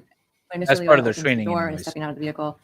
How do you train GRPD officers, or what do you train them to do if someone jumps out of the car before the officer has had a chance to get out of his car? Yes, it's a concern because they again, the action versus reaction. The driver is already opened the door, is getting out of the car. The officer's still on the radio or putting his vehicle in park, got to open the door to get out. Countless cases a year of officers being ambushed inside their cars. They pull a traffic stop. Happens far too often. So that's obviously the gravest concern. We try to we show some videos of that and show statistics so they have that in the back of their mind, understand that, and not to say that that's possible in every case, but it's a concern. They have to address that. So driver's out of the car already, so Officer Schurr's got to hustle to get his car in park, get his car door open, and address that driver immediately. So I talked about it a little bit ago. Watching the hands is the biggest concern right away to see if he's trying to access a weapon. If he's blading away, like I talked about, or hiding aside his body because he could potentially be armed. It happens. It's one of those things that steps up your concern when somebody immediately jumps out of the car. And what do you train officers to think about if someone does jump out of the car? One, to get out of your car. You're not in a good spot in there because it kind of locks you in. Like I said, ambushes happen, or people close that distance and are on top of you in your car before you get out. So get out of your car, give some verbal direction right away to try to gauge. One, then you can feel for what that situation is. Maybe it is somebody that's late to school or giving their kids a ride somewhere and they're just trying to explain it. But you got to get out, have some verbal communication with them, evaluate that situation right away. So biggest thing, get out of your car, watching the hands, the waistline area, and then have some verbal direction with them, communication with them. And why? What manner of verbal direction do you train officers to have? in this Trying to situation? be firm, right? It's not the time to, good morning. My name's Officer Captain Spider. They're already out of the car. They're approaching you. It can be a good concern. So establish some type of control. Be professional, but establish firm control, verbal direction right away. And what do you train officers to think about someone who's jumped out of the car? Like I said, not to say every instance like this is going to be some kind of a tragic ending or you're going to be viciously assaulted or killed, but it's a possibility. So you've got to mitigate that right away. So getting out of your car, addressing them. Like I said, sometimes it's just they're being evasive. Again, you're reacting to that driver. The driver knows if what they've done or if they have a valid license, they don't have a license, they have something in the car, they don't want you to find out. So again, far more common for people to flee right here or try to distract you enough to get you off of your preliminary investigation there. If you could play, could you dim the lights, please? Bob, could you please play the video through RFN 1846? Hey, stay in the car! Stay in the car! Stay in the car! Get in the car! Dude, I'm stopping you. You have a license? You have a license. I'm stopping you. You have a license. Do you have a driver's license? Do you speak English? Yes. Yeah. Okay, and for the record, this is RFN 1830. Okay. So I want to walk through some of this. What do you train officers to do when they approach the vehicle in this instance where someone's jumped out of the car? Like I said, watching the hands is the gravest concern right there to make sure they're not going to try to access the weapon. And establishing some type of verbal direction commands to gauge cooperation. Officer Schurr clearly is instructing him to stay in the car, get back in the car. He's not cooperative. And then he wants to argue why he's being stopped. Officer Schurr is trying to communicate with him, confirms he speaks English. So he closes that distance to cut off an avenue of escape. That way, if the subject tries to flee, he's much better positioned to give chase on foot. And can you talk about why do you train officers to ask for a driver's license? It's just the immediate part of the traffic stop. One, to identify the subject, and then two, to establish whether they have a valid license or a license on them. Having a reason for a valid arrest right away. Yeah. So you can effect an arrest and It's our fault. continue that investigation. My apologies. And if someone doesn't produce a license, what do you train officers to do? Typically, driving while unlicensed without your license, it's a misdemeanor offense in the state of Michigan. So they're going to at least be temporarily detained, if not physically arrested. So if they refuse to produce a license, they don't have one, then try to cooperatively talk them into handcuffs. If not, then you have to physically restrain them. Okay. Could you play the video to RFN 1945, please? Dim the Can I light. see your license? What do you want? And for the record, this is RFN 1949. Do you observe the driver at this point doing anything when Officer Schurr asks him for a license? Yes. When Officer Schurr asks the driver for the license, the driver reaches to, it appears his right back pocket, taps it to like, I'm going to get it out of my wallet, and then just taps and keeps moving without producing a license. So again, those are verbal cues. We try to train our people to recognize that that's evasive or evasion. Hey, Aaron, welcome if you will, back. That, you've asked them for the license a few times, they're not providing it, and now they're whether they're trying to initiate a plan or what, they're trying to keep you from your direct action. Bob, could you play through RFN 3195, please? The plate doesn't belong in this car. Do you have a license or not? Do you have a driver's license? Where is it at? Get it from me. The plate does not belong in this car.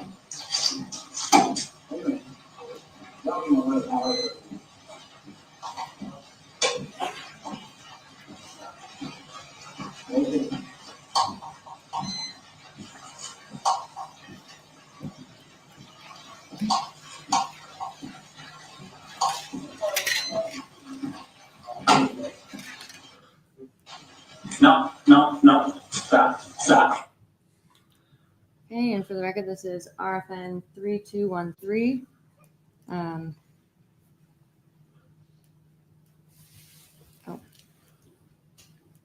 Is she At this point, what do you observe about Mr. Lyoya? At the start of the video, or start of this clip, rather, excuse me, Officer Schurr again asks him for his license. He opens the door and asks the passenger to find it. Again, not a uncommon thing where, again, This trying is to a bit base of narration, isn't? Officer gives him an opportunity to produce a license. I don't like when people narrate a video, because this is up for the jury to interpret. Right before the end of this, But he's there, qualified as the an driver expert. starts When an to expert can move offer towards the north opinions car, of this which is nature. common to, That's I don't have a why. license. I know I don't have a license. Yeah, I'm gonna but maybe create it's some still distance. narration. Run. No, I agree. I mean, he can opine on the basic procedures and say these are the procedures that a cop is supposed to follow. And this But is how you train. narrating the video To in the grab best and possible light, limit that's that avenue of narration. escape, and more times than In not, my just that opinion. grab and pulling their hands on their back is enough to affect an arrest. Bob, could you please go forward to RFN 3195? Oh, sorry. He zooms in so randomly, this cameraman. Okay, sorry. Can you go forward to 3344? Stop.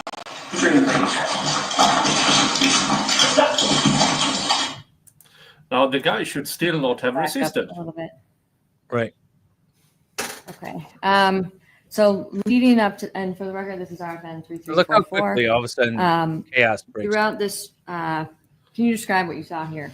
Yes. So the start of the clip, Officer Schurr's got a hold of the driver. And as he tries to, I assume, try to bring his arms behind his back, the driver spins and by spinning is able to push the officer off of him or kind of launch him, if you will, almost off of him. And then Officer Schurr goes back in to grab onto him again, and the driver actually like strikes at his hands to knock him away, and then is creating this distance here. Okay. Could you just back up frame, like a few frames? Keep going. So you were saying, when did you see, can you just explain kind of what you're talking about with the? Yeah. Can you zoom into the top screen?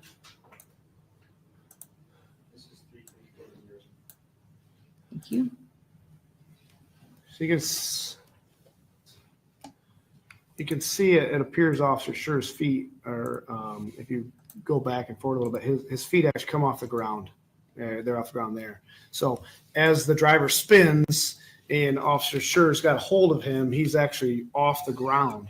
So that movement by the driver is enough to actually physically pick him up and spin him. And then he breaks his grip by actually, on the bottom screen, you can see it appears as the driver brings his right arm down. As you can see, it knocks Officer Schurr's left hand off his grab, and then he ends up hitting his own arm and knocking it off by that strike or block of the driver into Officer Schurr. I mean, this testimony is good for the defense. What the best thing level I've of seen resistance thus would far the for driver the defense.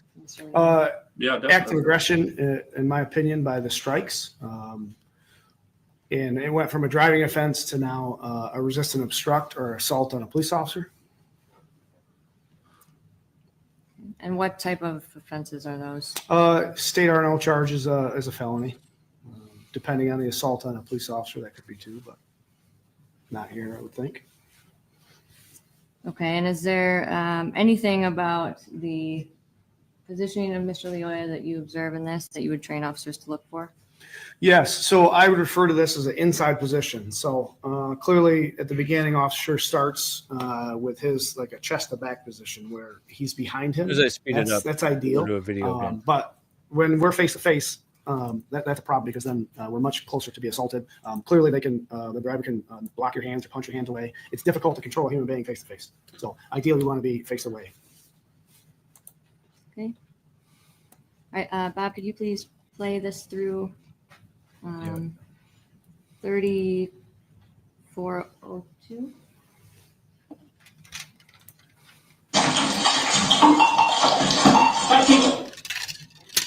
Okay, for the record, this is RFN 3415. At this point, and I guess a few frames, backing up a few frames, did you observe anything about the vehicle that Officer Schurr was driving that day? He's got his lights activated and it's fully marked. We drive Ford Explorers, more or less sedans, so they're fully marked. It's got a full light bar on it and it's activated. And he's in a full uniform, full police uniform. And you see Officer Schurr reaching for his radio. Oh, I guess we can play it. Bob, if you want to play the video now through 3471.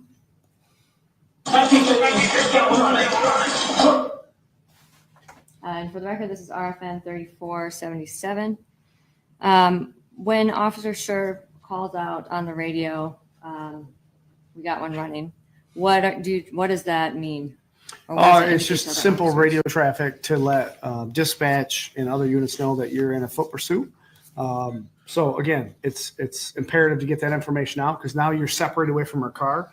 Our car's got a locator in it, but we don't have locators on human beings. So as Officer Schurr gets away from his cruiser, it's inherently concerning because we don't know where he is. So for accountability and manpower issues. But so he gets the radio traffic out right away. And if you, in that freeze frame in the bottom, you notice I spoke about concerns of secreted weapons or people carrying weapons from hip bones. It's kind of widely accepted in our law enforcement industry that to access that firearm, I've got to create some kind of an arm angle to access that. So on foot pursuits, commonly we see that elbow bend, and not to say that everybody's armed that we chase, but it's something that we train our officers to watch for, to be cognizant of, because it can easily turn into them accessing a firearm. And we've had numerous cases in my career. An arm bent when running but it is a sign that he might have a weapon. Everyone's arms bent are running. And when officers Weird if out that it's you have not. running, how do you train other officers to respond to that? So when he calls out a traffic stop, available area units will start that way. Normal driving conditions, obeying traffic laws, no emergency equipment. Again, it's 8, 10, 8:15 in the morning. It was a weekday. So traffic's probably pretty congested in the A service area on the southeast side of the city. So once he calls out a foot pursuit, at least the east units should be responding emergency mode, lights and siren if they're available. If not, other service areas. So directly to the north of that would be our south service area. And then north, central, and west. So manpower was an issue that day. We were very short-staffed. So whatever units were available should have been heading emergency fashion, lights and siren, and driving with due care and caution, but obviously exceeding is really fun. And why do you train the officers to respond with lights and sirens? Because of the risk, you're fighting with someone. We know that we want more cops there than not. So to try to get people there as soon as possible. One, the cruiser's unattended. You don't know. This is why you don't ever trust cops. Officers into the backyards, they don't know exactly. Everything you do is bad. You bent your arm while running. That meant you had a gun. Multitude of reasons, but we want to get that radio traffic out. I smell marijuana from 2 cars away on the freeway at 70 miles an hour. They can just let them go. No, that's not common practice. Why not? Because there's an inherent risk to the community. Just in this example here, if this stops, the driver has already committed a couple of arrestable violations. Directly elicited to counter people fleeing into other people's homes, bringing state's expert witness that said, "Yeah, let him go. Stay with the passenger." So it's just a risk to the community. Find the guy, If somebody and knows they did nothing something that bad's they're gonna going to go to happen. jail for, and they fought with the police. That was Professor S. And if He was an the expert officer, in blah blah blah. say he gets back in his car and starts driving to find him again, there's no saying that that subject can't get back in his car, and drive away. Right now, we've created that jeopardy. So we train people to. Yeah, there you go, Nick. That's why he pushed his head down. And what do you train them to do if there is another person? To create Be aware of it, distance. but Well, it's more of a risk. technically, When we're yes. fighting around cars or struggling with people, and there's 4 people in the car. Some of those things we've had multiple instances of that. But running by a car that's occupied. That's is my not, thought. Be aware of it, but it's not a hindrance to say don't ever do that. And in some instances, is there any training that you provide on someone who is in the situation where they're by themselves and they have to engage in a foot pursuit? Yes, we do. Oh, I'm yellow already. Where we force the officers to already. I'm 2.5 hours in. I'm basically yellow. role player, and then work through the scenario. And is there anything that would prohibit them from, or would prohibit Officer Schurr from continuing to follow? No, we and that's what we train on. We talk about some of the risks, right? Where people potentially are following the same path, nighttime, backyards. There's a multitude of reasons, but or issues, but that's what we train to be aware of. Yeah, And, or doing that. mitigate those best possible. And pursuant to GRPD policy and training, this is guy it your opinion definitely that was. Officer Schurr was reasonable in pursuing Mr. Lyoya? The guy and known to his friends even as though there was him. someone else still occupied in the car. Yes. Could you please play the video to RFN 3555?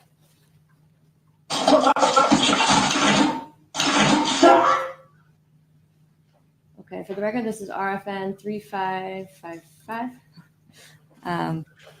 So what do you train officers to do once someone is actively running away? Just try to catch them, obviously.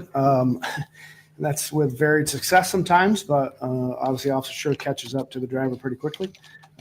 And then it's sometimes people give up right away when you tell them to stop. They lay down, they put their hands up. Other times we have to tackle them to the ground. I don't know what push I them to said the there. ground. And clearly in this incident, Officer Schurr pushes the driver I to the believe ground. they tackles are. him to Yeah, the there's a ground. whole page dedicated to him. And based on what Officer Schurr, or it appears that he would know at this point, just that the plates didn't match the car and the driver was starting to run away, what would you train, or I guess how do you train GRPD's officers, or what do you train them to think about with regards to the car? It's unknown. Again, it could be a multitude of factors there. An improper plate, or a plate doesn't match the vehicle. Even in 1.5 speed, this guy is so boring. The car's not This recording is normal stolen yet, speeding. or- Oh, this is normal They just speed. bought it, they registered Yeah, 'cause I it. keep There's a playing the multitude of video. factors there, but it's a concern, and it's a valid reason for a stop. And what do you train officers to think about the person who's running at this point? Well, just this has continued this path of noncompliance, and it's escalated from verbal noncompliance, failure to produce an ID, failure to produce a license. Now there's been assaultive behavior. Now they're fleeing on foot. It just continues down the path of lack of cooperation. And Bob, can you please play the video to RFN 3373? Oh my God. Okay. Hang on. Oh, no, sorry. Now she's confused. 4479.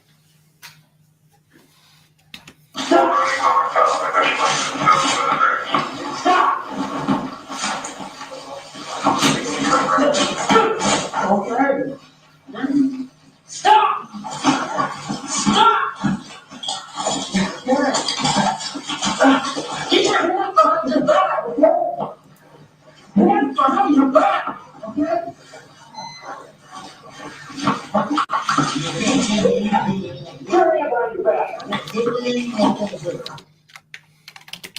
Okay, and for the record, this is RFN 4479. Could you zoom I in? just put up a goal on my chat for one $50 super chat, and I will take a scotch of whiskey, a shot of whiskey. Nice. Yeah.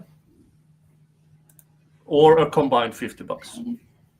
And could you play this to RFN 4823? I actually bought a new whiskey. Well, it's my favorite one.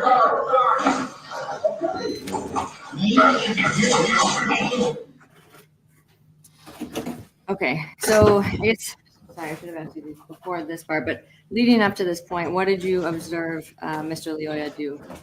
So Officer Schurr tackles him to the ground and has to get his radio. Yeah, let's make this a drunken stream. He was struggling to try to keep Thank him you, on the Dave. ground. And then these clips that we just saw, the driver is able to get back to a tabletop position, if you will, where his hands and knees are on the ground. He's in a good base. I mean, it's very challenging. $40 to go. And then he's able to even get back up. They go back down, he gets back up. What is striking is the continued that Officer Schurr is unable to physically control him, and he puts out radio traffic to send in more cars, which now means everybody that's available should be coming. Chances are I will take That's the whole city is coming to him. shot of scotch anyway, but it would be nice to. He's clearly unable to control the driver. He tried lower level force to tackle some knee strikes. He's trying to physically push him back down, and he's unable to. And you mentioned a tabletop position. Can you explain what that is and what that means for the officer? Yes. So the subject on their hands and knees, think of a toddler crawling, right? That position is what we refer to as a tabletop position. It's a very strong position. That's the if yoga you term. You have your limbs are kind of shortened. You have all your power in an inside position. I call it. You're tight. And it's challenging to defeat that. And being like riding on somebody's back right there. If I'm trying to put all my weight on them, it's easy to roll that reverse situation where the top position now becomes the bottom position, and it's a dangerous situation. So don't jump on a suspect's and- back if he's in tabletop. From the last segment of the video that we just saw zoomed in. Unless you what did you really observe like- about Mr. when he was on the ground in the prone position? Just that he was able to get back to a standing position with relative ease, regardless of what the officer was attempting to do. And at that point, what was Mr. Lyoya's? I'm sorry, I could not be clear. Bob, could you just back up a few frames to RFN 479? I see this more as the officer should have known that he was physically not capable 4579. of any of this. Yeah, but they're treated like gods. You know, you can take down anybody with these moves. No, you can't. And from this position, what did you observe? Yeah, so that's what I'm referring to is that tabletop position. You see the driver's on his hands and knees, and Officer Schurr is, for a lack of a better term, almost like piggybacked, right? He's just riding them. And both feet are off the ground, his hands are off the ground. He's trying to call out on his radio, so he's distracted with his one arm. He doesn't have full control. So he's calling out with his radio, and he's in a bad position because, for example, all the driver would have to do is duck his head forward. Hey, thank you, Wilson. And then he's on his back or face down, and then the driver would easily be on top of him. $30 to go. Nice. And a few frames Thank forward, you so see much. on all, when you say Well, the British pound is. Yeah, so prone, just belly down, your face down. $13. And that's an ideal handcuffing position for us. We want to be on top while they're prone. 27 to go. As you can see, the officer attempts that multiple times here. I put it at and the 1.25. driver This might be better. is successful in just standing up on his own power, regardless of the force being put on him. Yeah. Donna Adelson had a hearing earlier today, so if you get me really sloshed, I might do a drunken reaction to the hearing. Round, stomach down, and push himself all the way up. With Yes, Officer he Schurr. did that various stages through here, but yes, he does that. And that in itself is going back to the totality of the circumstances, the factors in use of force decision-making or objective reasonableness, size, strength, ability. Those are the factors. And as this progresses, exhaustion. So it's physically, it's extremely difficult to control another human being that doesn't want to be controlled. It's exhausting. So you can see that this has been going on for several seconds now, the struggle, and the officer is unsuccessful in his application of force at this point. And at this point, what would you train an officer to look for as far as the surroundings?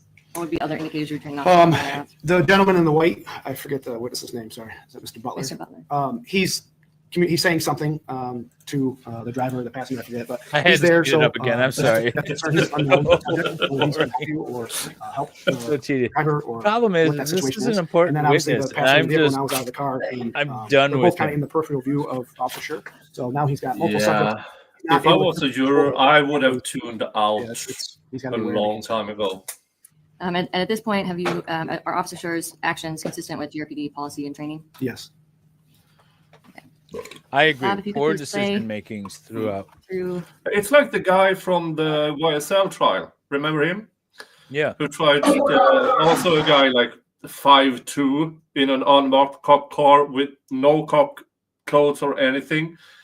Jumped out of his car, ran up to this 6'4", 300-pound alleged gangbanger. Get down on the ground, and he just ran a few steps and shot him. Yeah. Hey, Derek, thank you. It is game controller. That gets us to 22. Got 25 to go. 22. Stop. Presented.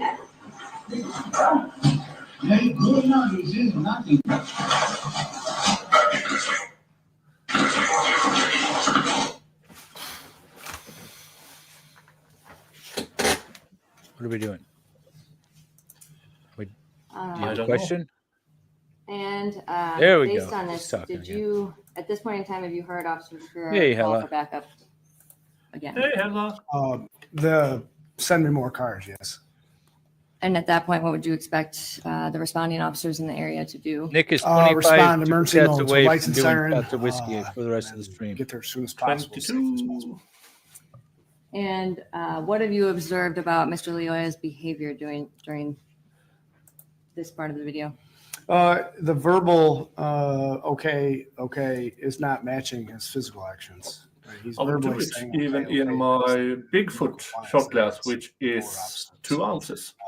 The officer, they get to their feet, and Officer Schurr tries almost like for lack of a better term, chicken wing his arms behind him.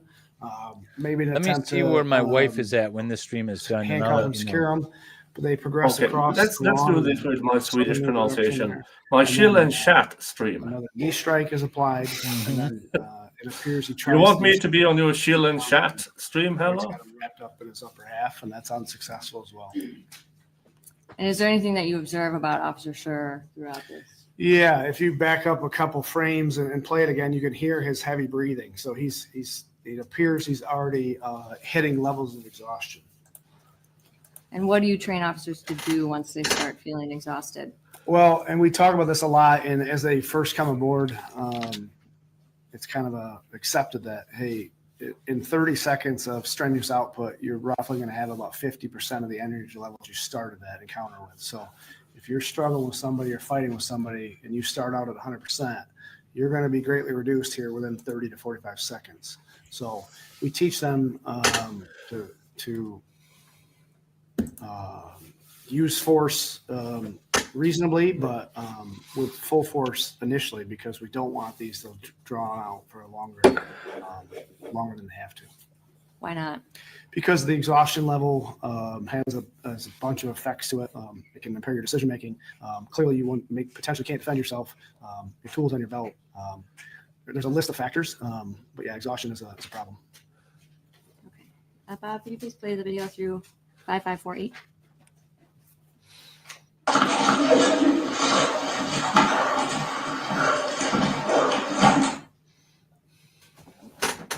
That's it. For the record. And leading You up to could this hear him point, what did you breathe. observe Okay. Mr. Lyoya doing? Still actively resisting the officer, zero compliance. And again, like I said, he's giving verbal, okay, like he's going to comply, but he's not showing any compliance at this point. The officer's been unsuccessful in all of his attempts that he's forced up to this point. In that bottom left screen, it appears that the officer's got a hold of his sweater, like an upper shoulder area. Hey, 17 to a shot of whiskey. Thank you. Are you doing math? We teach our officers to carry it on a non-dominant side, in a cross-draw style application, like I have mine on my left side, to avoid any type of 35 confusion during a deadly total. force incident or create that where they pull their taser on accident. No, a pound is worth We've more. always dictated they carry it in the cross-draw style. So as you can see, Officer Schurr's arm is coming across his body to retrieve that. 10 And it's pounds of is note, like it takes him a few seconds to get it out. $13. From the graduation video where he's on the dummy, he's struggling to get two hands to access that. Our old holsters at this time had a snap break, and the snap went towards your body. So if I was leaning that way, I'm fighting against myself, if that makes sense. So it takes him a little bit of time. He's one-handed, and he's trying to hold the driver with his back, upper shoulder arm area there, his sweater, and access his taser with his right hand. Bob, and is there anything that you observed Mr. Lyoya saying at this point? I didn't catch that in any of my reviews because I didn't have the dictation until recently, but they get the keys part. So that is concerning because what's the plan there? Yeah, I don't understand that either. Why Loyola told his buddy to get the keys.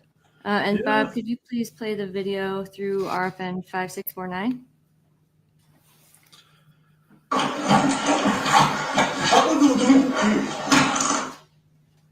Okay, if you could back it up.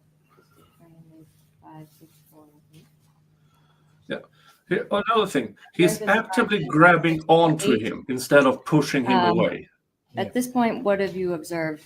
If he is supposed to create distance, why does he keep holding on to him? And he's trying to access his taser. Push him away, Again, fire back to the action. taser. He formulates a plan in his head to grab the taser, but it takes him some time to actually accomplish that. So in that meantime, the driver spins, so now they're face to face. So you see in the bottom left frame, Officer Schurr's got a grip of his upper sweater still because that sweater is loose fitting and he's able to spin on him. So now he's on an inside position, and it's They hard to see do over very low the energy. computer screen there, but I agree. he's reaching for Officer Schurr's taser. I can't tell Yeah. if he does have a hold of it. And what does the training teach about the dangers of Mr. Lyoya having a grab on the taser? It's quite uncommon, frankly. We have a few a year maybe where there's an attempt disarm, but they're usually holstered. We've had a few incidents over the years where they swat at it to try to deflect it, but we've never had where somebody grabs onto it. while it's on Sticky hold. widget, thank you so much.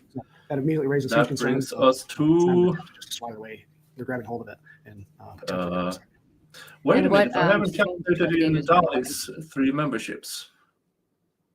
Oh, you adding in just to get the. Yeah. There you go. All right. just shot that time. the chances are it's going to be used. I have no. But if I calculate in that, I also calculate in Wendy's $20, which puts me way beyond. And how do you train officers to time. perceive someone who has taken their weapon? How do you perceive them? Sorry. Yeah. How do you train officers to? Hi, Sticky Widget. Oh, member for a whole month. Thank you so much. Grab their weapon. That it's potentially going to be a deadly force assault. Again, trying to attack an officer and disarm them has escalated into highest levels of resistance. Cheers. And what does Oh, DOD in train? my Bigfoot shot class. officers to- How are officers trained to assess threats when they're disarmed? To fight, to retain that weapon, obviously, at all costs, and then fight the weapon back.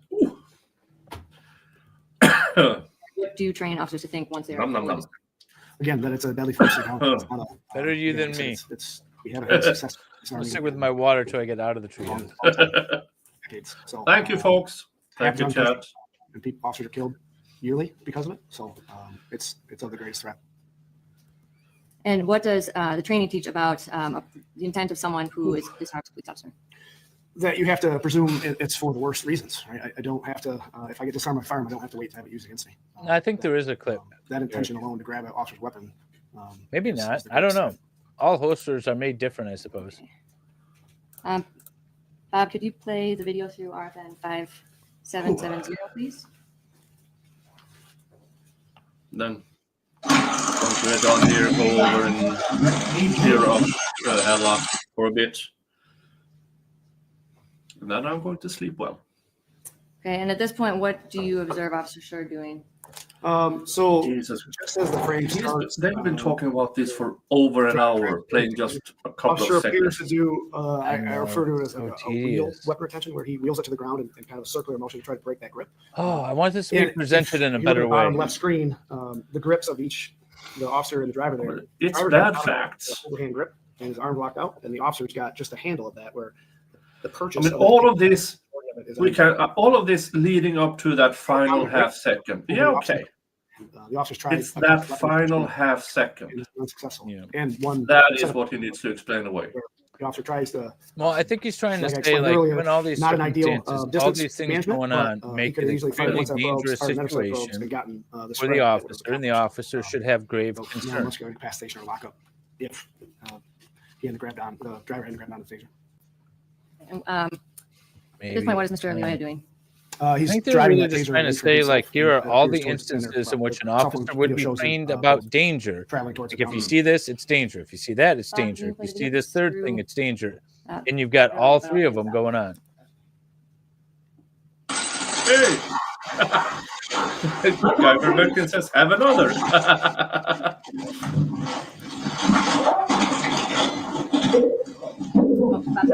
I have no idea.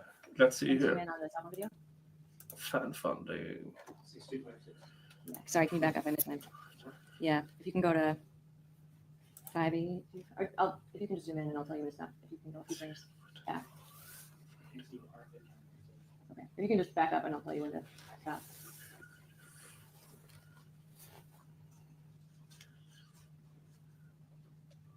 Then I will be at 71 total, bringing us 29 to another shot. And at this point, what do you observe Mr. Lyoya doing with If the it is taser? every 50 He's bucks. still got control or attempting to take control of it.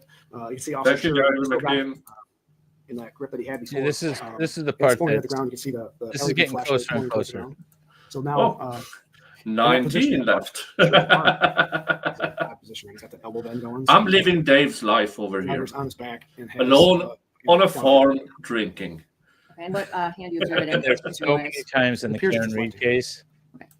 Can you With Loyola, moving forward, please? what's got going on? Okay, trigger warning soon. Yeah. And yes, if you could stop at RFN 6220. Okay, at this point, what do you observe? Where is the taser located at this point? It's directly into the ground. And again, similar positions. The Officer Schurr's got an odd angle arm, kind of a bent 90-degree arm angle, and the driver's got, again, still a locked out position with what appears to be a dominant grip. And what hand do you observe the taser initially was? It appears it's his right hand now. Okay, Bob, can you play the video, please? No, that he's good. You can talk to him, bro.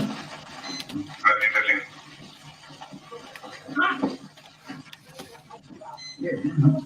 Very good, brother. Can you talk to him like good? Like, yeah. Stop talking him like that. Now you good at first. No, you hear him too.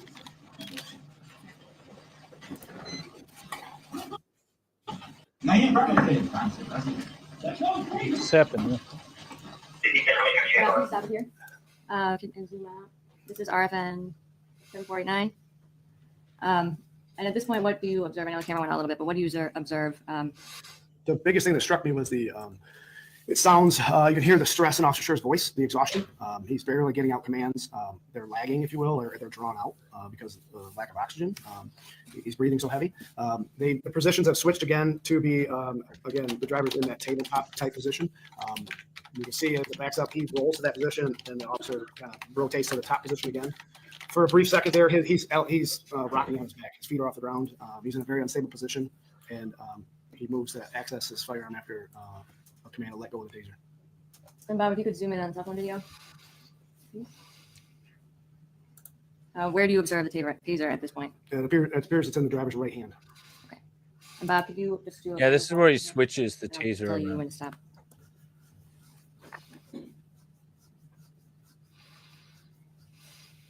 Oh, you can play it.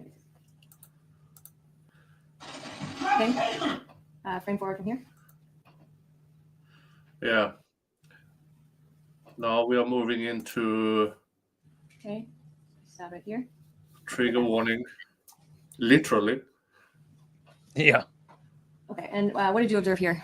The struggle, the position is fluid, right? The officer's access his firearm, it's out of the holster. He's trying to maintain some type of a position on top. And here you will see him pressing the guy down to the ground. His right hip is towards the ground, and he appears to be spinning into the officer. He's got control of the taser. It's in his right hand, it appears. And the officer's got his left arm kind of draped over the driver's left shoulder to try to maintain some balance. And at this, And another command to let go of the taser was in that clip there, too. I think it was drop the taser on that one. Was it? Yeah, this is where the the last drop the taser. So this is after he had given the I gather just having a conversation about this. And Oh, at this what point, did you say? Oh, yeah. Okay. I'll go with that. you can just play it forward from here.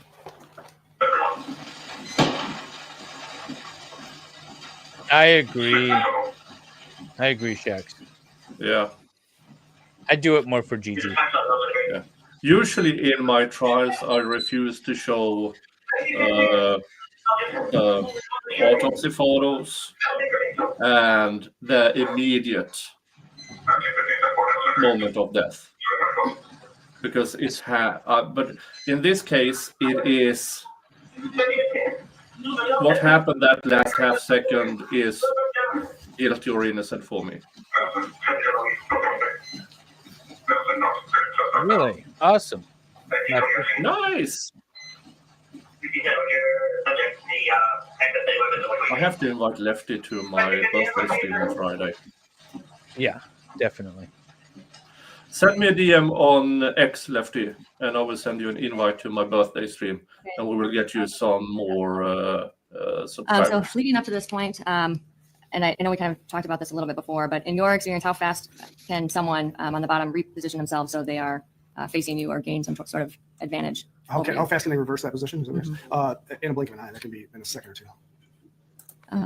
And in high stress, close quarter situations like this, is it realistic to expect that an officer could stop someone from initiating or completing a full spin if that happens quickly?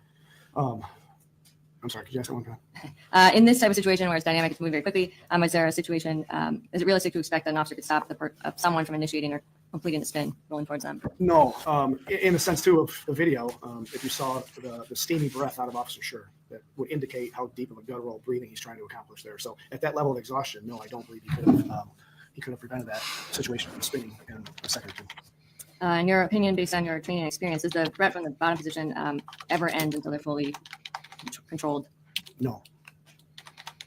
And based on everything we've reviewed, do you have an opinion on whether an objectively reasonable DRPD officer in Officer Schurr's situation would have been in fear of serious bodily injury or death when Mr. Lyoya started getting up off the ground with his taser in his hand? I do.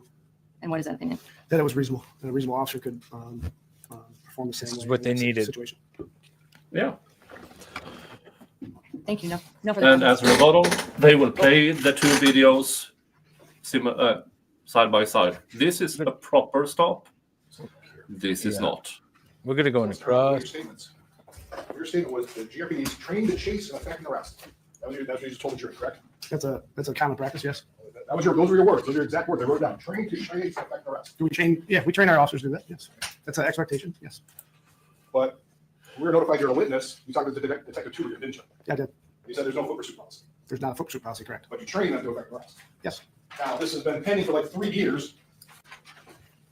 Did you prepare this? I did. You typed it? The affidavit? Yes. No. Who typed it? The defense. The defense. So the defense typed it. So Yes. how many times have you met with the defense over the course of the Oh, you just signed it. Never, you didn't tape it. videos as well? So you've gone over this case with them 5 or 6 times? I did not have access to the video until now. I haven't seen it till this week. You I mean, the video I had access to was Axon, the body cam and scuffle cam, not the forensic video. But this week you said the one with the writing on it, you said you had access to it. You watched it earlier this week.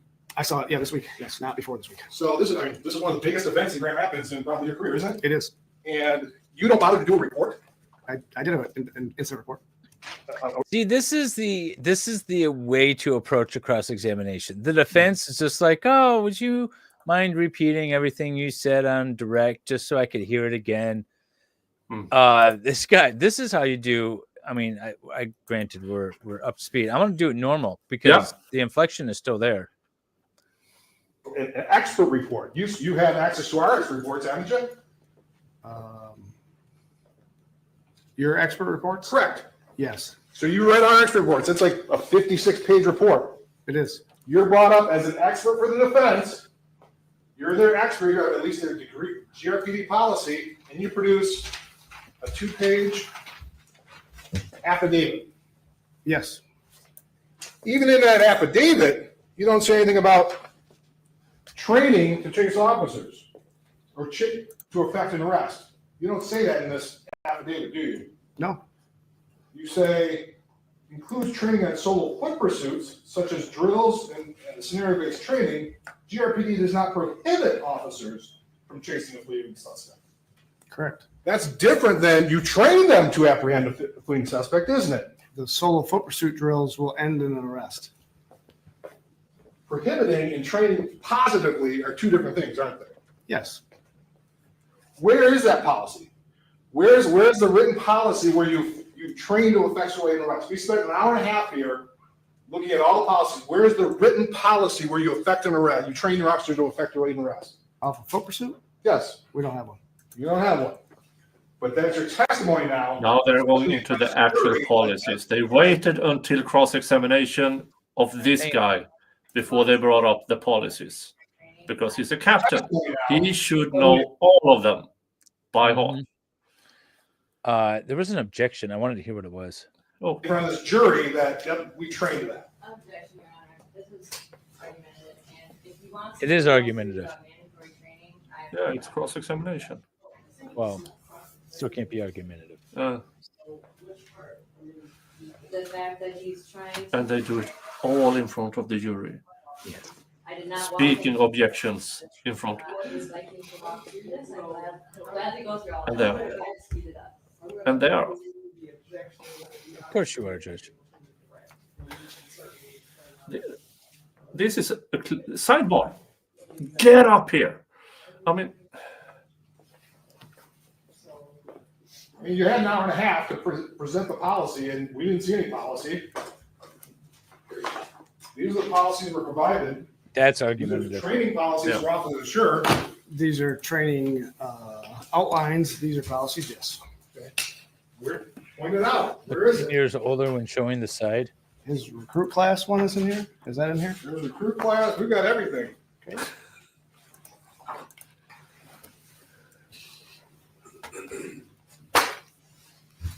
Yeah, his recruit class is 15-3. These are this is 21. These are the training documents we have. Let him objection. Let him answer the question. 15-3. We not being argumentative. We train in foot pursuits. We do follow solo foot pursuit drills. We don't have a policy that mandates, but we don't have a policy that prohibits. So it doesn't mandate. You said you train to chase and effect an arrest. It doesn't mandate. It means that basically they can chase based on the circumstances, right? Yes. All right, that's a bit different than you. They just run. You don't train them to be greyhounds chasing after rabbits, then, right? Correct. It's based on the total facts and circumstances. Yes. So if somebody's driving down the road and guy's got a gun in the car, passenger's got a gun in the car, driver flees, you're not going to leave chase the driver. You're going to stay with the passenger, right? Potentially. Potentially. Do we know if he's got a gun? Do you see the gun? I just said the passenger's got a gun. Passenger's got a gun. Driver flees. You're going to have your officer stay with the guy with the gun, aren't you? Yes. Okay. Well, that's based on the totality of the circumstances. Then. That's a little bit different than what you testified to, right? That situation is completely different. Sure. So it's based on the totality of the circumstances, just like we've been talking about. All those policies up there, the totality of the circumstances controls, not just you're trying to have an officer just chase anybody that runs down the road. Yes. So one of the things we do talk about, and were you in here for Officer former Sergeant Johnson's testimony? I was not. You weren't. Well, one of the things he testified to, and he said one of the things Grand Rapids is was very specific on is every traffic stop is an unknown risk. That's correct. Okay. You don't know what you're going into when you get into a traffic stop. Anything can happen, right? Yes. And one of the concerns Grand Rapids Police has is guns in the car. Correct. Guns are, guns on people in the car. Mhm. Say yes. Yes. Sorry. Guns under the seat. Yes. Guns anywhere in the car. Correct. So when you pull somebody over, you got to be worried about a gun if you don't know about it. Potentially, yes. So every person in the car potentially has a gun. Correct. Let the record reflect I'm showing opposing counsel we marked the people to 36 for identification purposes.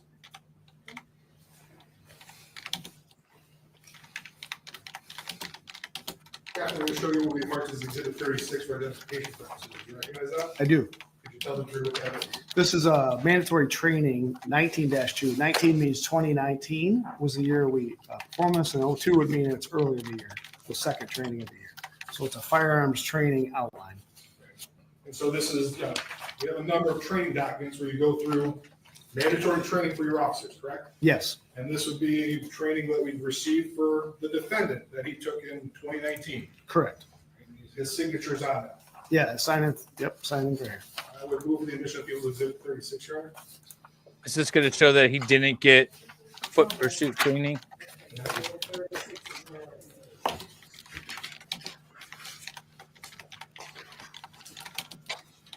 Looking, I believe it's going to be 1, 2, 3, 4, page 5. The one thing I did find regarding foot pursuits is there a Seattle officer-involved shooting? Yes. There's a Seattle officer-involved shooting, and in your foot pursuit, what it talks about there is allow for a safe distance and have a plan while chasing an armed or potentially armed subject.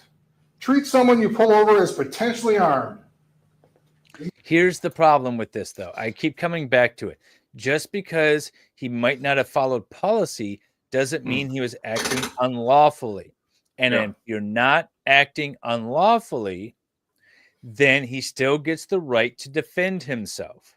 Yeah. That's it. I mean, it's almost as if they are trying to prove each other's cases.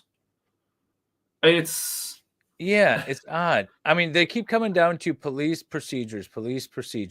And I know the question is a reasonable, prudent officer in that same position, what would they have done? That's the standard. But they're trying to argue that because he might have not followed procedures, that he can't claim self-defense. that's the difference between correlation and causation. It's just, it might correlate, but it's not a causation.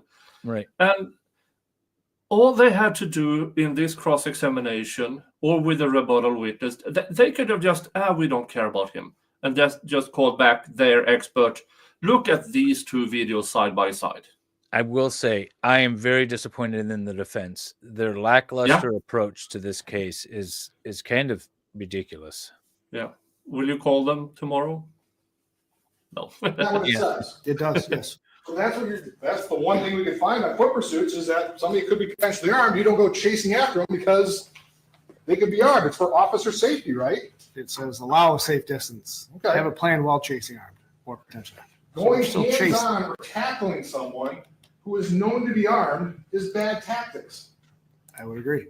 That's what You don't know him to be armed. That's in the training outline, yes. Training outline. But that's the outline. That's what you're telling your officers. That's what the defendant would have learned back in 2019. But he doesn't know him to be armed. Correct. He's One of not the things armed. he also talks about is maybe discontinue the foot chase and set a perimeter. Potentially, yes. So officers are perfectly fine in discontinuing, not chasing after, not mandatorily. Just because he had the option doesn't Correct. mean he had to do it. He had to take the other option. That doesn't mean that. In terms, staying with this foot pursuit policy,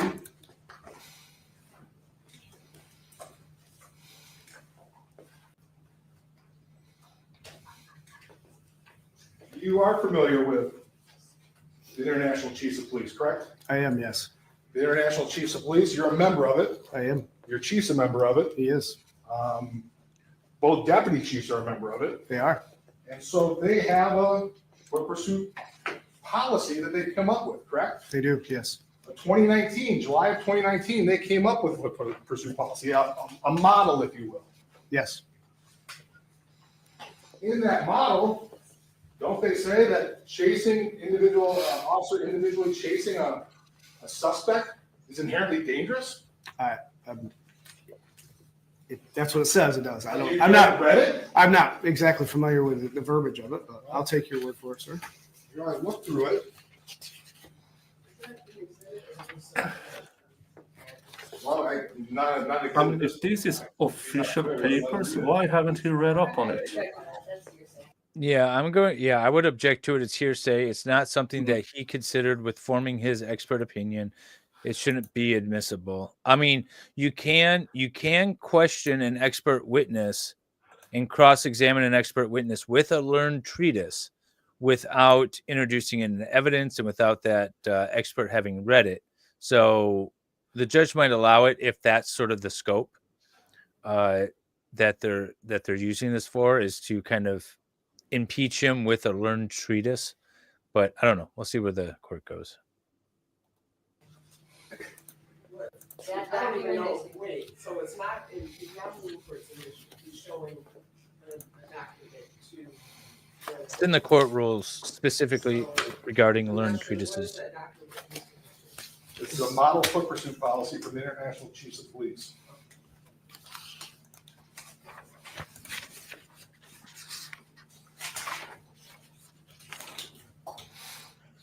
Like if you have a doctor on the stand, So he's you're saying familiar one with thing, it, but but there's you've a never medical read it? book that says to We do don't the have other. one, so no, I don't. I didn't. I've read it before, but it's been years. It's been out for 5 years, 6 years. So I guess you've read it. Why haven't you done anything with it? You're the trained. Why isn't Grand Rapids adopted it? That's argumentative. actually, the agency, we don't want a foot pursuit policy. You don't want a foot pursuit policy. Correct. But you would agree that the International Chiefs of Police say they're inherently dangerous, correct? Yes, they do. Would you disagree that they're inherently dangerous? No. Would you What? disagree with their recommendation that at least 2 officers be involved in a foot pursuit? He says foot Ideally. pursuits are not inherently dangerous, which I don't know any reason to contradict him. Well, it's not exclusively dangerous, but it can develop into a dangerous situation. I feel like anything a cop does can develop into a dangerous situation, to be honest. The reason I'm not a cop. I don't like approaching strangers on the street. I'm not going to be doing it with a badge, to potential criminals, right? Ideally, but they say that's what you should do. Of course, you don't know because you haven't fully read it.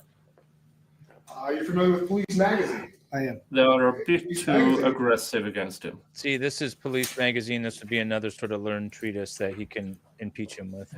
Yeah, they are a bit too aggressive. All they needed to do is look at these 2 videos side by side. Yeah, they are being very aggressive. This is like a little too much. The defense is a little too little. We need the Goldilocks zone. Where's the Goldilocks zone? I wouldn't. I mean, at this time, I would not have cross-examined him. I would just have chosen to rebut him with their own witness, showing the videos side by side. Yeah, I don't know. We'll see where this goes. We don't have much left from today. Looks like No. they end a little bit. Under the Michigan Rules of Evidence 707. Magazine is not a learned treatise. He can, if he understands it, what it is, he says he uses it. It doesn't have to be. I didn't say I use it. I said I'm familiar with it. You don't read it? I don't read the magazine regularly. I'm familiar with it. So how is this relevant?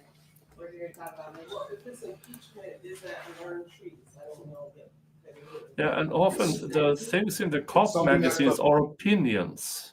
Yeah, see, that's the thing, is that the judge called it right. I don't know if this is a learned treatise. Like the first one is kind of clear that it's a learned treatise, but a magazine, unless it's think again, medical context, right? You have scientists or doctors that publish things that get peer reviewed, and it might contain the peer reviews and things like that. That's a little different than what this is. And I don't even know what it is. And it sounds like the judge doesn't know what it is. So the judge is questioning whether or not this is actually a learned treatise that's covered under this court rule. We heard yesterday, police, you were here for the testimony of our experts. They rely on it, correct? Yeah, and it's all in They front of said the they did, jury. yes. You don't ever read police magazine? I didn't say I don't read it. I said we don't rely on it for policy advisement or direction. Don't rely on it for direction. So you just do your own thing then. You don't rely on the international chiefs of police. That's argumentative. Yeah. I'm sorry, we need to rule of the objection, but I did want to check MRE 707, which does allow for the use of learned treatises for impeachment, which includes statements contained in published periodicals or pamphlets. It doesn't have textbooks. Okay, so the judge is making a ruling that the magazine is going to be considered a learned treatise, so it can be properly used to impeach this this witness. Hey, John C., welcome. We saw you right at the end of our morning stream. Yeah. You're like, I missed it. But glad you're here. Glad you're here. You're right at the end of this one too. But Civil pursuits by their very nature are emotionally charged and dangerous events that occur frequently in police work. You'd agree with that, wouldn't you? I would. Law enforcement officers must balance their obligation to enforce the law and arrest perpetrators with their personal safety. You'd agree with that. It's fair. Unfortunately, that rarely happens. Would you agree with that? Yes. More often than it was the International Police Chiefs recommendations on police tactics. I don't know if it had a name, Ghost, but that's what it was. not, officers become emotionally captivated by the event and have an instinctive reaction rather than a studied and planned response to resistance and chase without considering the inevitability of suspect capture. Would you agree with that? I have no idea what he just said. Possible. But that's one of the dangers of somebody's running away, they want to get away, and you rush off and tackle them by yourself. All of a sudden, you got your hands full and you're not aware of it. You're not aware of what could happen next. Potentially. And that's one of the things that you teach in the police in terms of the reactionary gap. Yes. The reactionary gap is the further away somebody is, the better off you are in essence, because you have an opportunity to respond. Is that a fair? I'm not. Sure. At times in a situation, yes. Situation. But as soon as you chase somebody and tackle them, you close that reactionary gap. Yes. And that kind of goes back to the 2019 outline of the foot pursuit thing, that if somebody's potentially armed, all of a sudden you tackle somebody that's potentially armed, you could be in a world of hurt, right? Correct. Okay.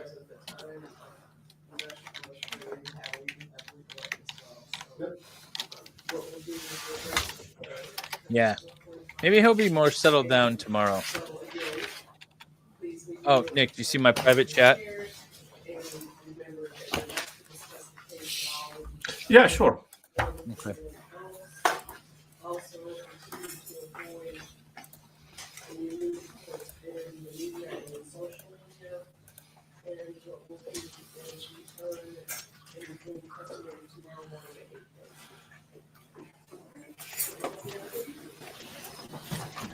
All right, that's it for today, folks. Now I'm trying to set up my redirect. Nick, what did we learn today? That both sides try to prove each other's cases. That's fair enough. I mean, I must say the showing of the other officer's body cam is so bad for the defense, because they actually show this is how it is supposed to go.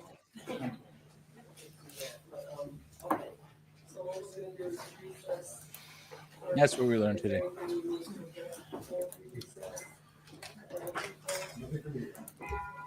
There's a lot of people that think loud equals right. Mm. Oh, I'm going to do this because they were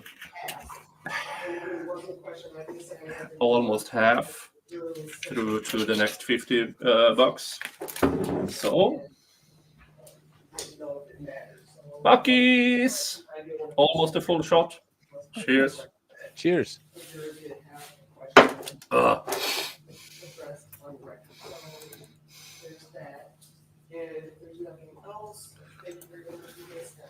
Thank you. That sounds right.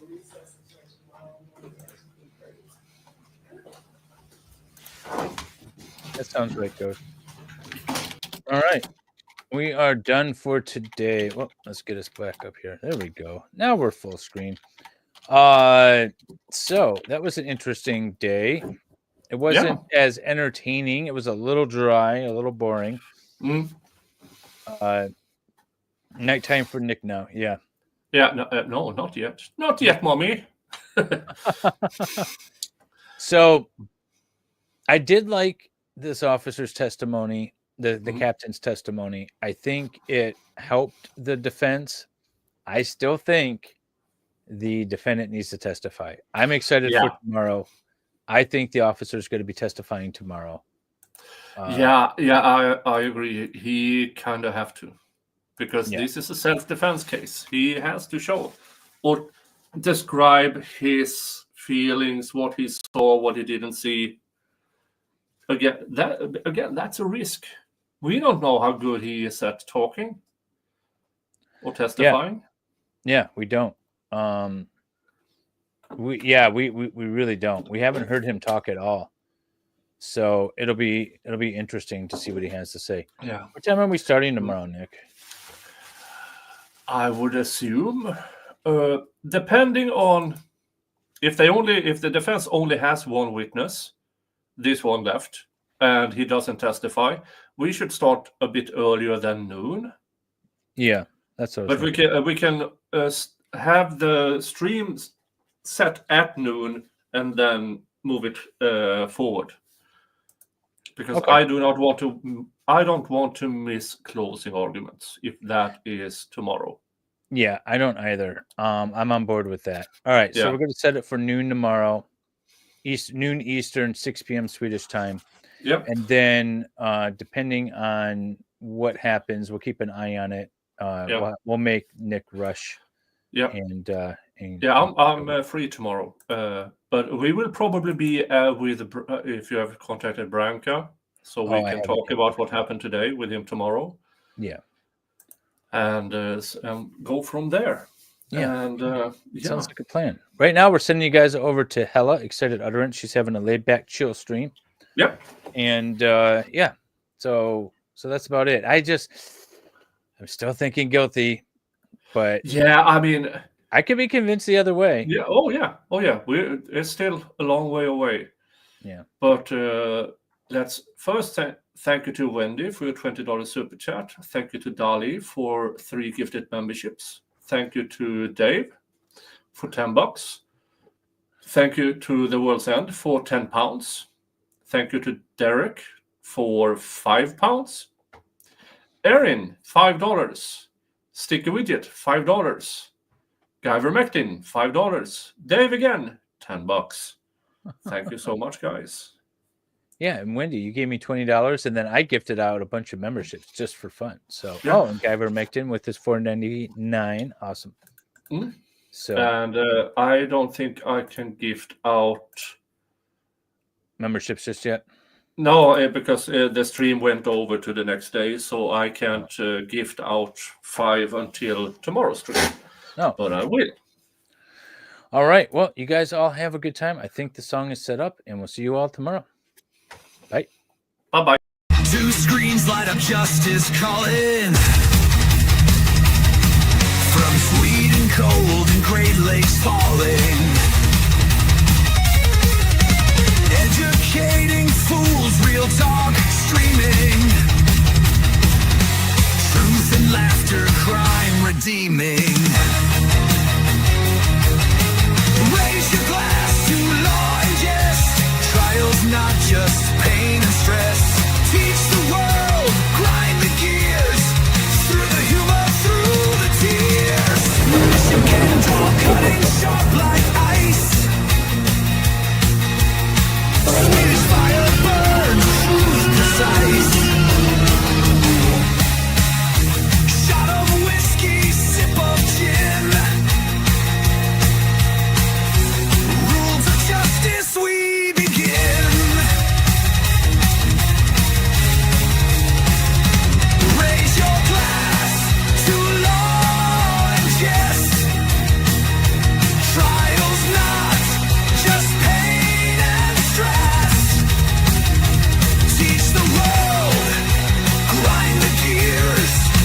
humor, through the tears.